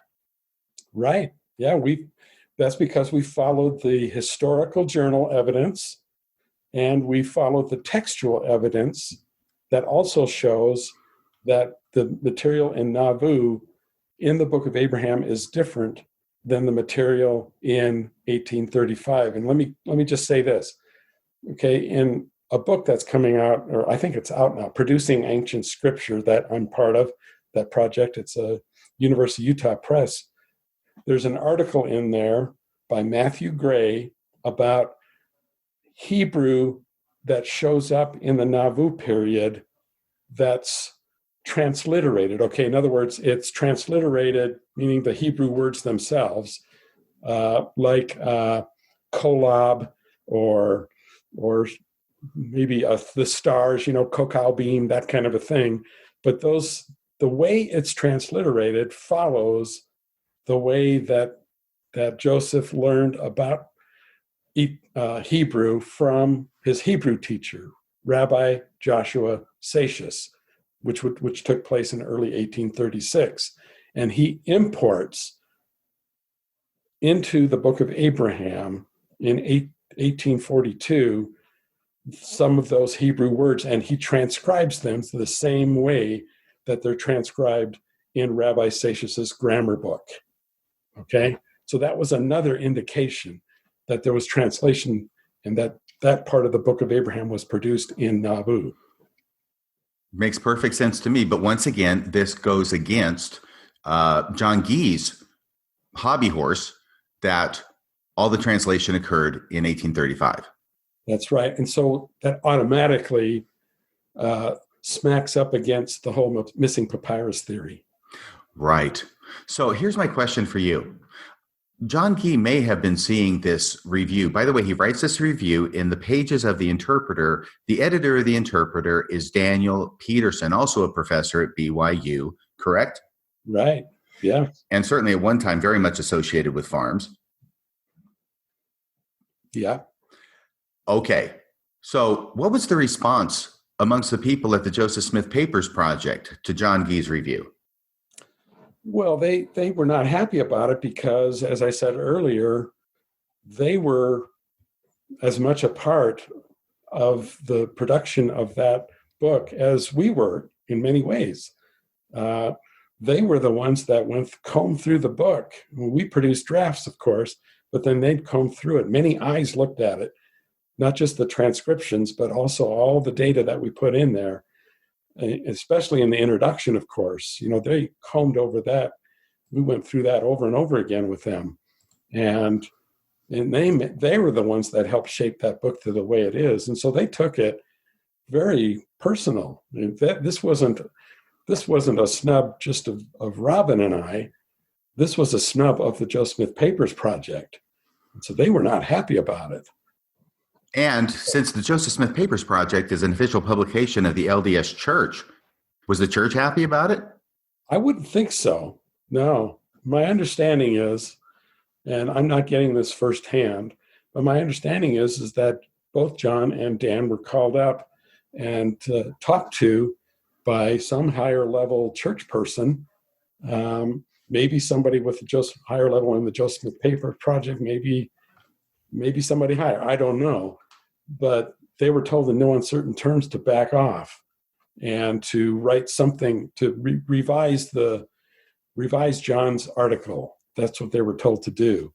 And then one of the director of publications, also produced a rebuttal to John's review in the Interpreter.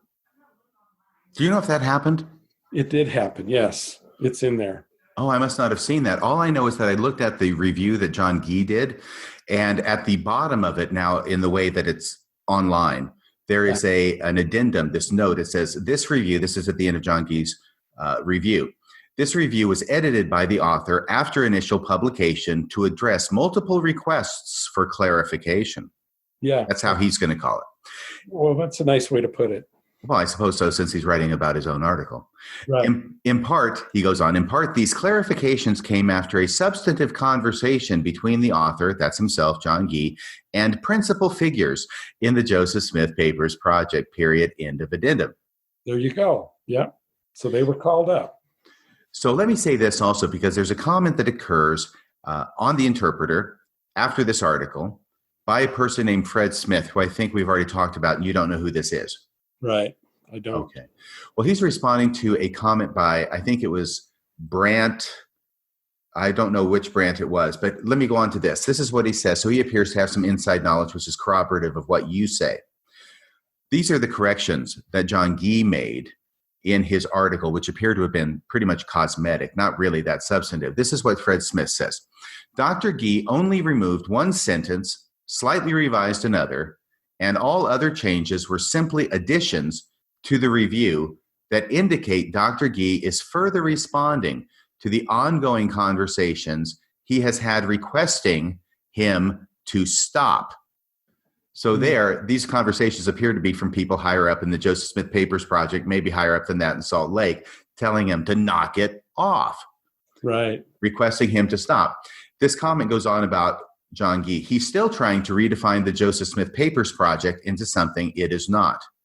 This version, especially this version of his review, apparently, this version, especially if taken seriously, would mean that Dr. Gee and Dr. Muhlestein should have been the editors of the volume, which comes across as a desire of Dr. Gee's in the review, even though the entire purpose of the series is to focus on the production of handwritten or printed material under the direct supervision of Joseph Smith, Jr. It is unfortunate, Fred Smith concludes, it is unfortunate that Interpreter has decided to delete previous comments when some of them have been important to ongoing conversations. I sincerely hope that this one makes it through the vetting process. Well, apparently his comment did make it through the vetting process, and that's what Fred Smith had to say on the subject. Anything you want to add to that? No, I think Fred said it well, actually. He said it very well. Well, John Gee has written a number of books related to the Book of Abraham. I don't know that any of them have been peer-reviewed. In fact, I suspect they have not. But he wrote, go ahead. He would disagree with that, of course. I mean, they were peer-reviewed in-house, certainly. They have their own reviewers that they would send his stuff to. That's true. But John Gee is the guy who knows more than anybody else about Egyptology within that group, correct? Well, that's exactly right. Therefore, he kind of gets to be his own peer review, and everybody else has to think, well, if John Gee says it, then it must be correct. That's pretty much it. Yeah, he's the authority. Well, he published a book called An Introduction to the Book of Abraham, in which he sets forth some of his counter theories, basically, once again, arguing what amounts to, under more in-depth analysis, to the missing papyrus theory. An Introduction to the Book of Abraham, published in October of 2017. I understand he gave you a personalized copy of that. Yes, he did. No, he didn't give me a copy. I bought it and just had him autograph it. Oh, really? What? You bought it. And so he autographed it for you. What did he say, pre-tell? He said, I hope you'll find something worthwhile between these covers. He hopes that you will find something worthwhile between the covers of his book? Yeah. Well, let's go back a little bit on this volume. And I know we're over time now. We're actually 2 hours, a little bit more than that into it. Do you have a little bit more time for us? Sure, you bet. Okay. So you knew that he was writing his book, An Introduction to the Book of Abraham, correct? I found out about it, yes. Not from him, though. And that's prior to the publication? Yeah, this was prior to the publication. What did you do? Well, I talked to he was actually the RSC, Religious Studies Center, BYU Religious Studies Center, publishing director, and I found out that he was putting this book together, and I just felt like I wanted to take a look at it and see if I peer reviewed it, if John would be able to listen to me and incorporate some changes, because I knew what he was going to do with it, of course. What was he going to do with it, of course?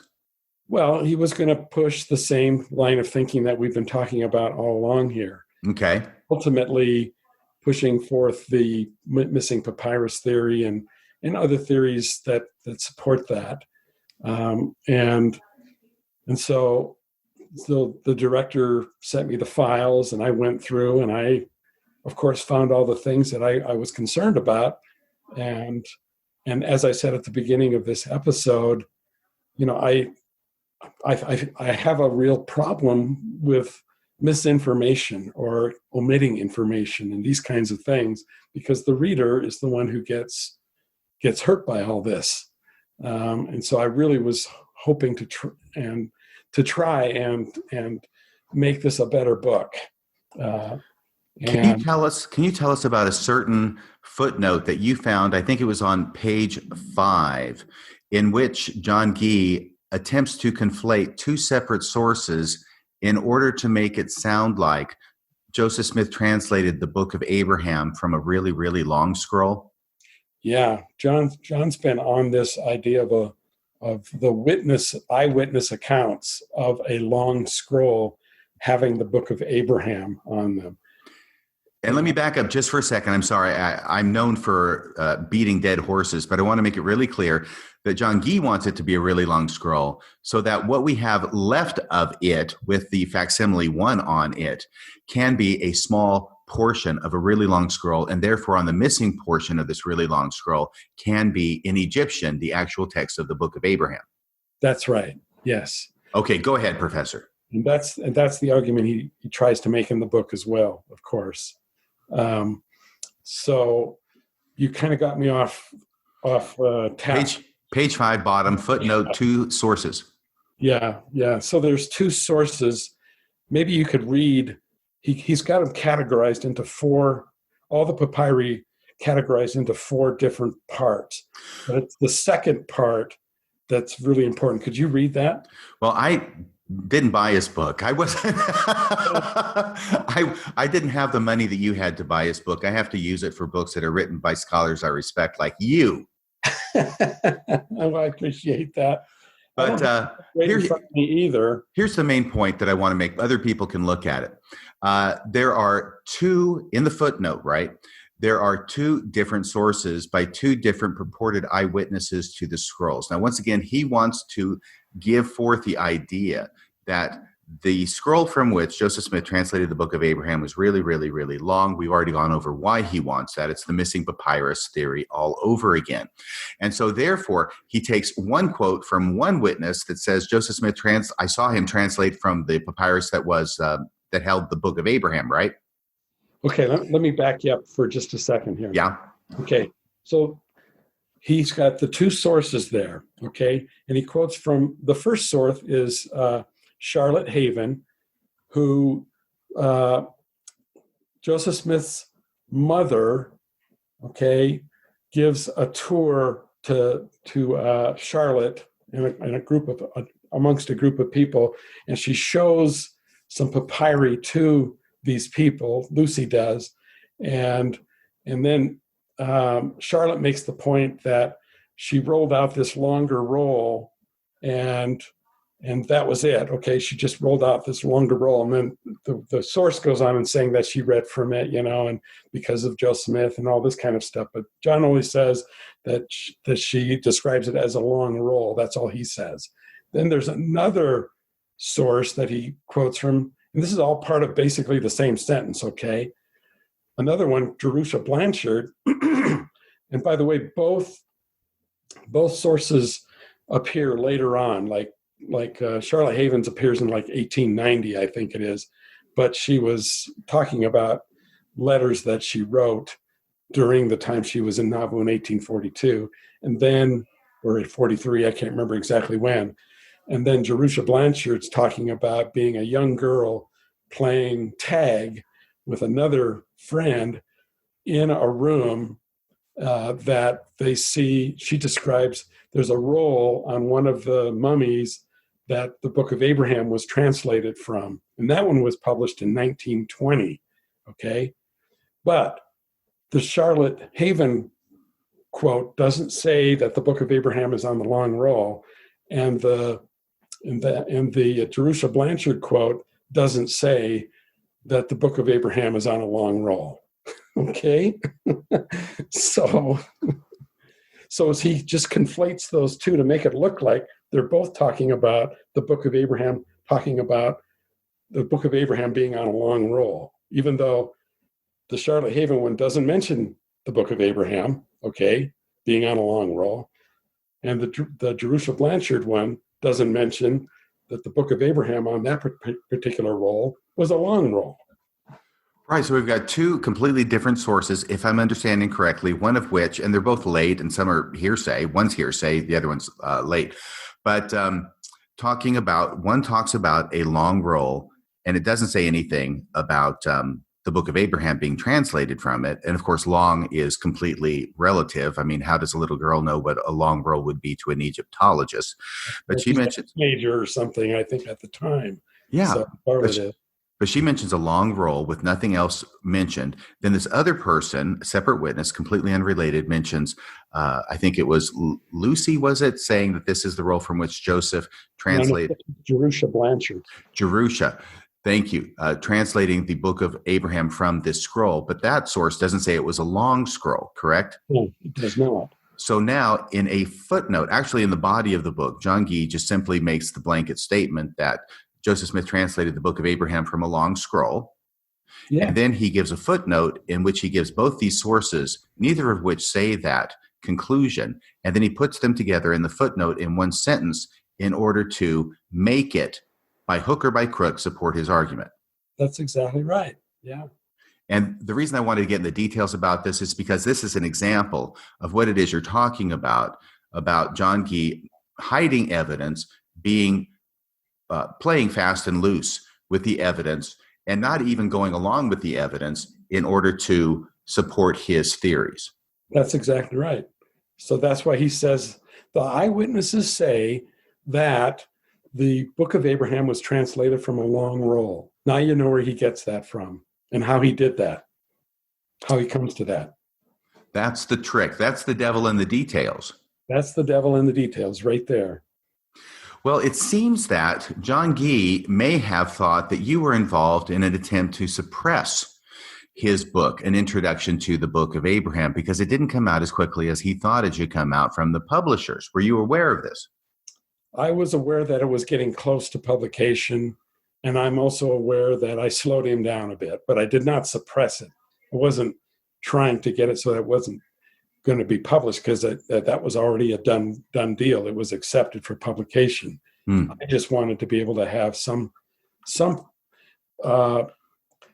input to maybe encourage John to be a little bit more open and honest about all this stuff.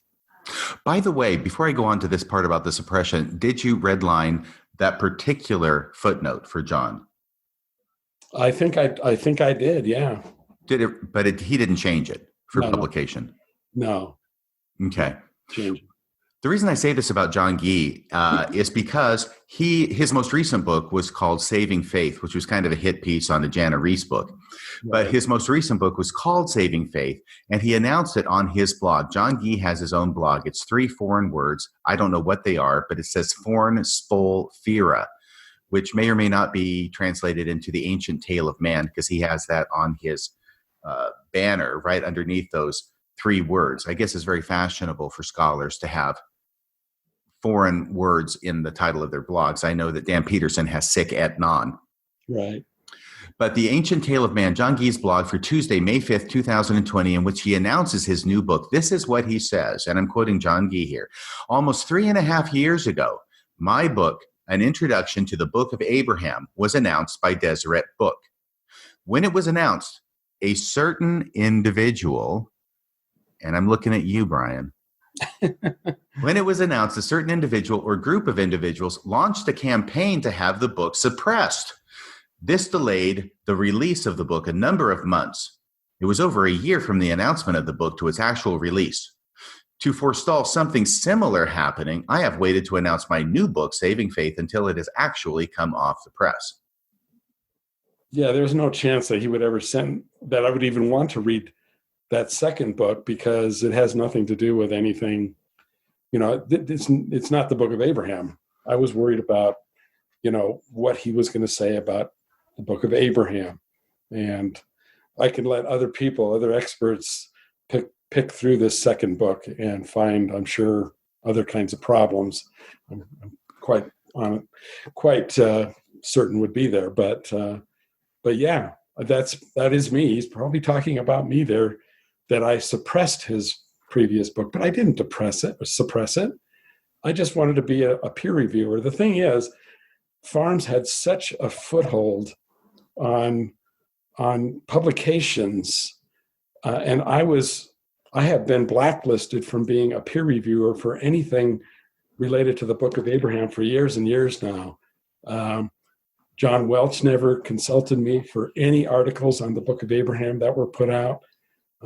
Farms never did anything that were published in the Journal of Book of Mormon Studies. Nothing that John or Kerry did was ever passed by me, because I'm not an Egyptologist, you see. And so it's as simple as that. Wow. Okay. And that, by the way, I have to mention that as well, that John Gee keeps harping on this idea that only people who have degrees in Egyptology are qualified to speak in any regard about the Book of Abraham. Yeah, that's right. Which says that he thinks that Egyptology provides all the answers we need for the Book of Abraham controversies. Right. And he's joined in that dismissive position by Dan Peterson as well, because when Dan Peterson posted about this issue on his blog, Siket Non, and when I say posted about the issue, I mean posting about the interpreter article by John Gee, the hit piece on your book that you were editor of that we've talked about before. Dan Peterson says, "Am I supposed to care a lot about what Brian Hauglid thinks on this matter?" No, it was about your volume 4, right? Am I supposed to care a lot about what Brian Hauglid thinks on this matter? If so, why? Because perhaps of his Egyptological expertise? Right. There it is, you see. That's what they can pull out. That's the club they can pull out. And later on, he posts another comment, which is similar. I don't actually care whether Brian Hauglid is or isn't an Egyptologist, which I have to laugh when I read, because obviously he cares a lot. And then he adds in parentheses, he's not, of course. You're not an Egyptologist. I have at least 4 Egyptological friends. If I have Egyptological questions, I go to them. Right. The problem is that when it comes to the Abraham Egyptian papers, they have nothing to do with Egyptology. Right. I understand that. And I hope my listeners understand that by now, because you have explained that. I'm just showing that Daniel Peterson shares this position of... Yeah. And Dan and I go way back. I mean, he was on my dissertation committee. And so we go way back. And so I've been a little surprised that he's been saying things like that. But in his mind, he's right. I'm not an Egyptologist. But his assumption that it takes an Egyptologist to do what I did is wrong. Well, can I ask you a question? Mm-hmm. I'm willing to bet that Dan Peterson was more than willing to accept your opinion on a variety of issues, including Egyptian issues as they relate to the Egyptian Abraham documents, until your opinion started to diverge from the apologetic position. Yeah, there's the rub right there. Once I started departing from the standard position, okay, that we've already talked about, that culminates in the missing papyrus theory. Once I started going against that, it was over for me. I no longer had their confidence. Right. And I know that it seems to me, at least, that John Gee has a bit of a double standard here, because he simply lionizes Hugh Nibley in his work on the Egyptian, when Hugh Nibley, of course, was not an Egyptologist either. He was an amateur who studied some, but certainly had no degree. And he would be the first to admit that. Hugh Nibley? Yeah. Right. Oh, absolutely he would. And I think he did that in a number of his papers. But now, by the way, I've got to go back to John Gee's. We're getting close to the end here, just so you know. John Gee's blog, because under date of January 30th, 2017, by the way, let me back up here just a second. If you want to see those comments from Dan Peterson, it's on his blog from November 8th, 2018, titled Joseph Smith Papers Project and the Book of Abraham. Unless he deletes them, you'll be able to find those comments that he made regarding you not being an Egyptologist, so why does he care what you think? Okay, now going back to John Gee's blog, January 30th, 2017, titled The Eagle and the Sparrow, where he refers to you, but he doesn't name you, right? But he refers to you, and he refers to an encounter he says he had with you regarding the subject of Hugh Nibley. Let me go ahead and read the first two paragraphs of this, okay? Okay. And then you can give us the straight scoop. Hugh Nibley once said, and I am quoting from memory, 20 sparrows do not make an eagle. He followed that up by noting that if you consult 20 people, each of whom knows a little about Latin or mathematics, it is not the same as consulting one person who knows a great deal about those subjects. Now here's the line. I was thinking about this the other day after someone dismissed an argument simply because Nibley had made it. And now it goes on and it lionizes Nibley all over the place without ever mentioning who the person was, what the argument was about, or what the position was that Nibley was maintaining. But this is just the next paragraph. In the first place, the dismissal by you-know-who, the dismissal was simply a classic case of what is commonly, but wrongly, called an ad hominem argument. You dismiss an argument because of who made it, rather than any intrinsic part of the argument itself. The irony was that the individual who thus dismissed an argument made by Nibley affects to decry ad hominem arguments. I have to laugh at that because you already told us about that, right? Mm-hmm. About the ad hominem arguments that you didn't like Farms making, and why it was that you went with Gerald Bradford in his position and approved of it and continued it in moving it toward a more scholarly endeavor. But he says that this person, who's you, affects to decry ad hominem arguments. When people do this, he says, their intellectual hypocrisy makes it difficult to take them seriously. You are an intellectual hypocrite, Brian. This is what John Gee wants to tell you. Did you read this when it came out, by the way? I probably did, yeah, but somebody clued me to it, I think. I'm sure. I wouldn't have come upon it except somebody clued me into it. And this is part of my background research for today's podcast. Do you even remember what this comment was about, this discussion about some kind of argument that Nibley had made, and you talking about this with John Gee 3 years ago? Well, yeah, I think I remember the gist of it. I certainly don't remember castigating Nibley at all, okay, as a person or as a scholar. I think I merely was trying to point out that the missing papyrus theory is not, it's outdated, and based on more recent research that I had been doing and a couple of others, that the missing papyrus theory wasn't as solid as he's saying that it is in his book. And so I might have said something like that the missing papyrus theory that Nibley initially put forth is outdated. And it is outdated in the sense that, even John himself has added to the theory, okay, to the missing papyrus theory, and come up with his own take on this. And so referring back to Nibley, is probably not as good as referring to himself in some ways, that he's done work on this missing papyrus theory. But he goes back and he quotes Nibley. And so I just said something to the effect that Nibley's thinking here may be a little outdated.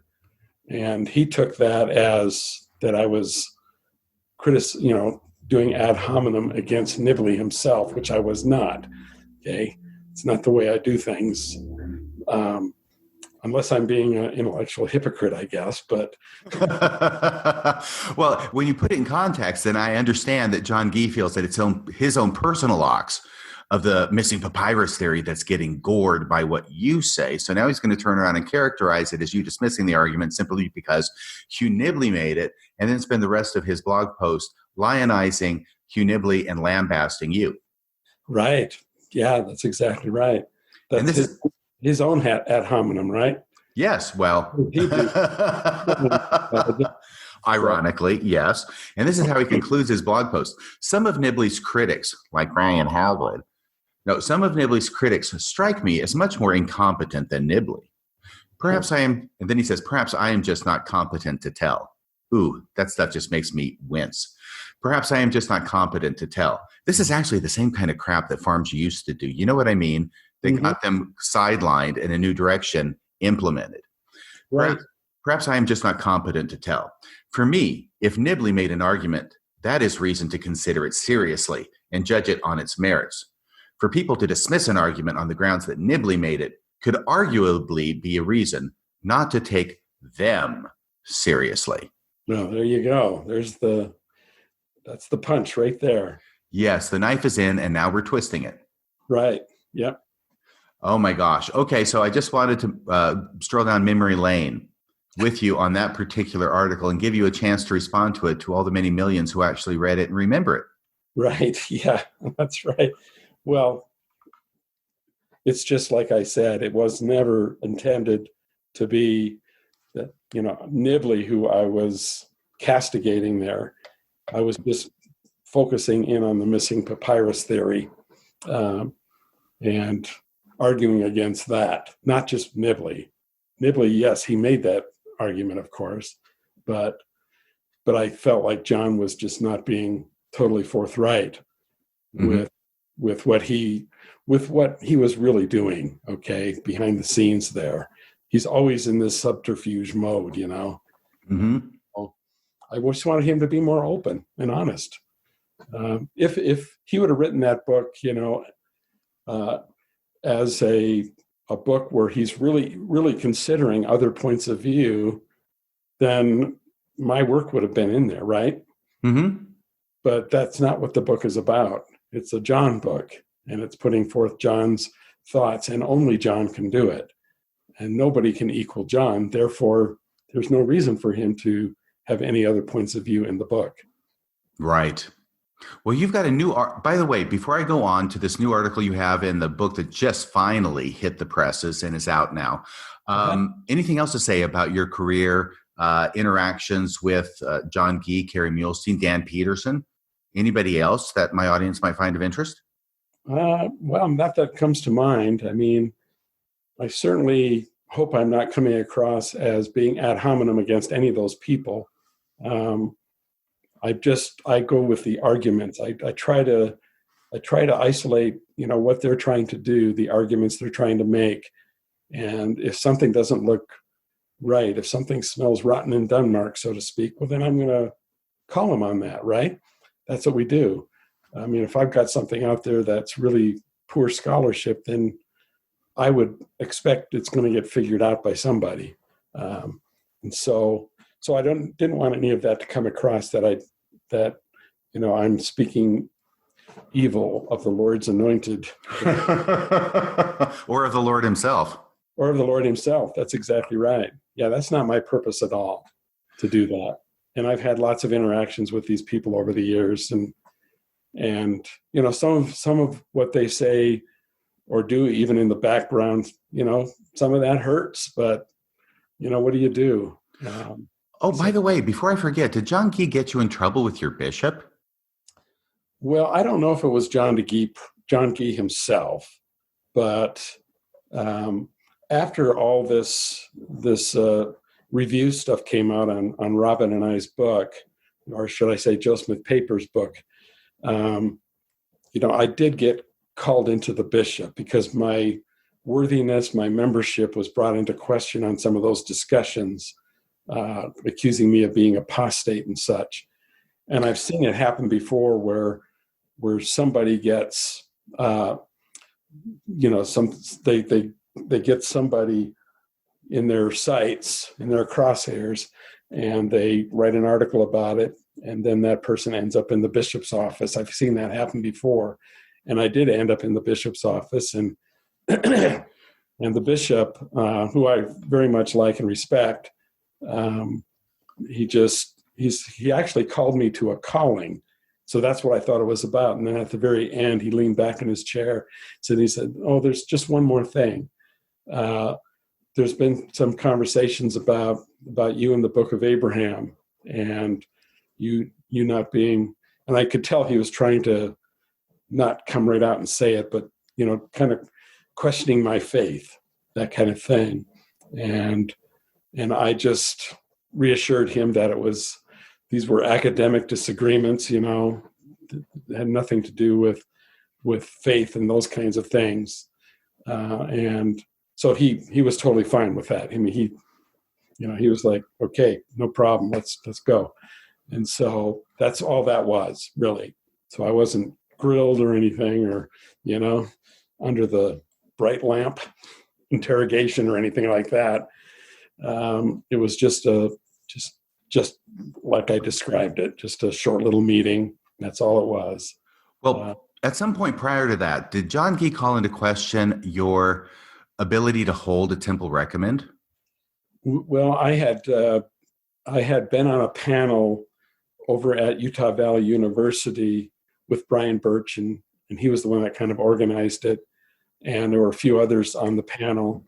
And we were talking about the future of Mormon apologetics. And of course, John was out in the audience. And so he wrote another blog on that. And this time he actually named those of us he wanted to name, and mine included, and said that we weren't worthy to have a temple recommend or something like that. And so yeah, he was questioning my faith long before, these reviews of my book came out. So, which were questioning my faith as well. So, so that's basically the size of it.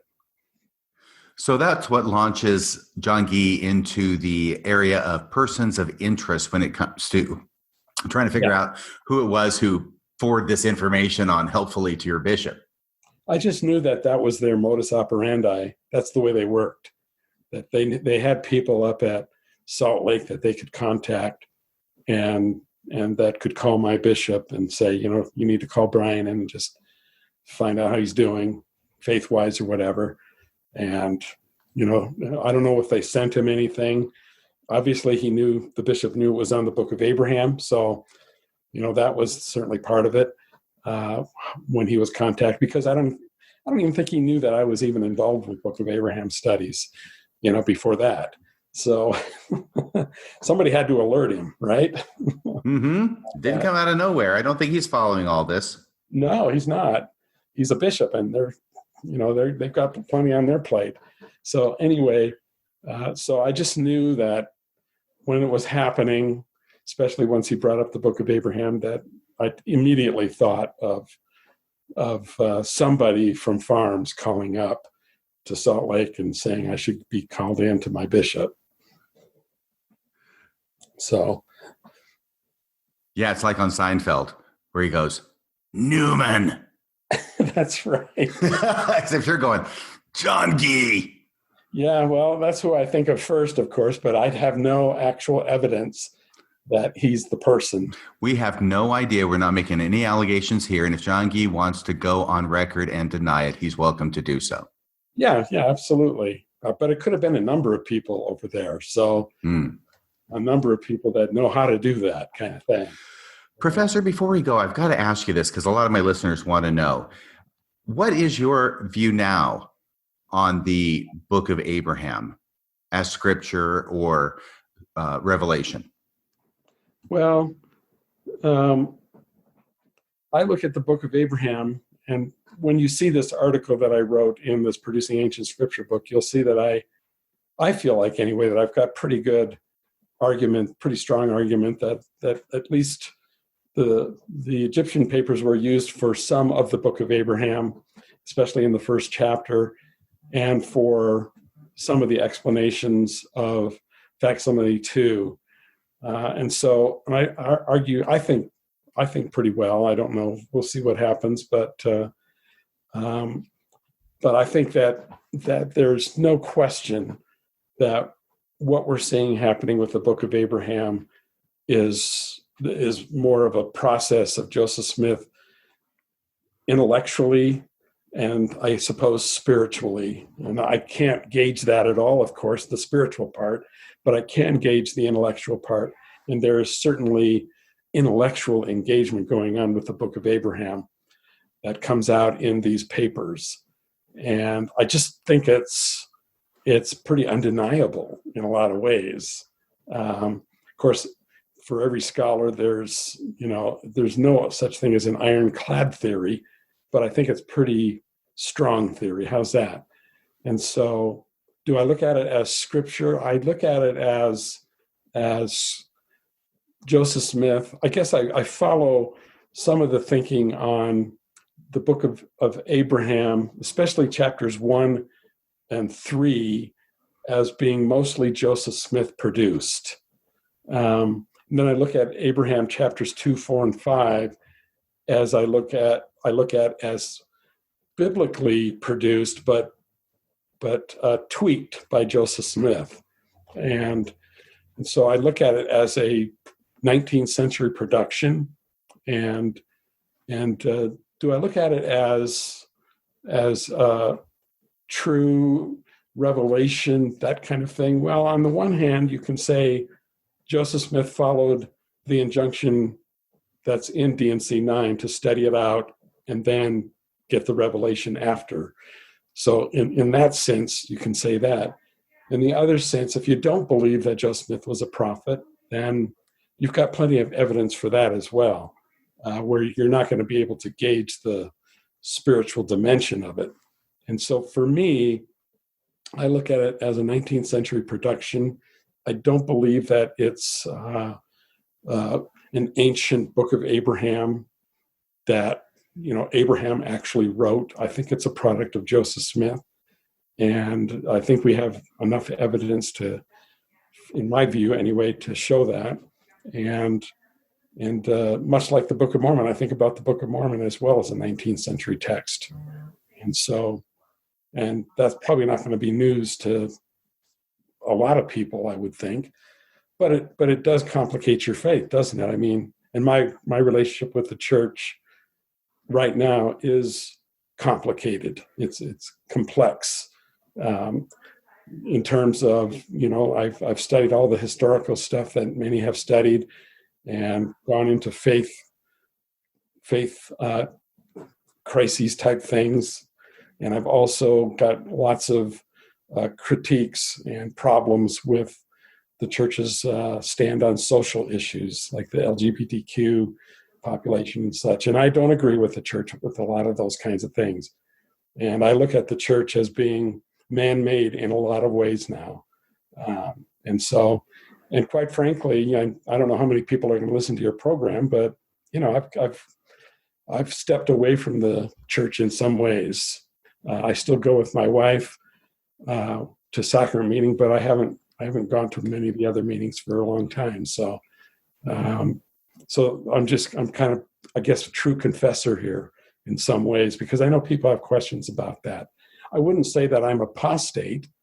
Okay, I would say I'm a heretic. Okay.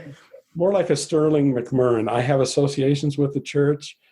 I don't claim to, I don't want to convince people to leave the church. There's things about the church I don't like that I think should be corrected. But in my mind anyway, I'm not an apostate. I'm not trying to lead people away from the church. I have no agenda in any way, shape, or form to do that. People have their own personal journeys, their own personal faith journeys. And on the other side, I think the church does a lot of good as well for people, for humanity.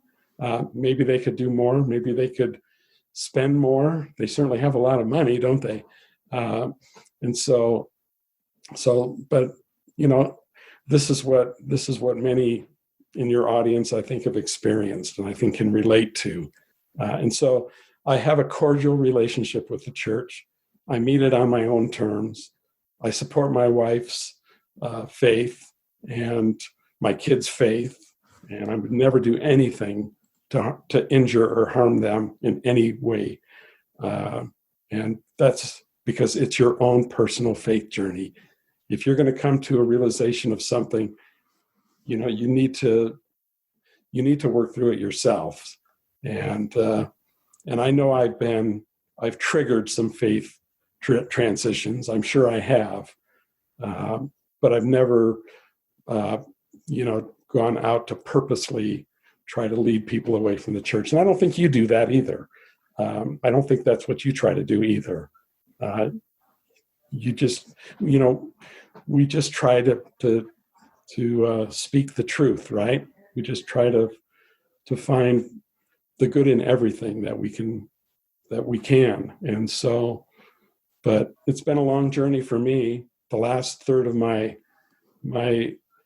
employment, my career has been tough, to say the least, but I still have people that I care about in the department, with people who I've collaborated with, who I would never want to hurt or embarrass in any way possible. And so I'm just on my journey. This is what's happening with me, and that it reflects my own views on things. And that's basically where I'm at. Well, thank you very much for that. And thank you for taking what has ended up being about 3 hours of your day to spend with me and my audience, Professor Hauglid. Wow, that's a long time. I'm going to put people to sleep out there. Use it as an aphrodisiac, I guess. An aphrodisiac? You might have to edit that out. Please edit that out. Oh, no, that's staying in. I'm going to lord that one over you forever. This is going to be a running gag. Radio Free Mormon is an aphrodisiac, folks. That's what Professor Hauglid says. Isn't it? So there's a couple meanings to that, right? I'm only aware of one. Which one is that?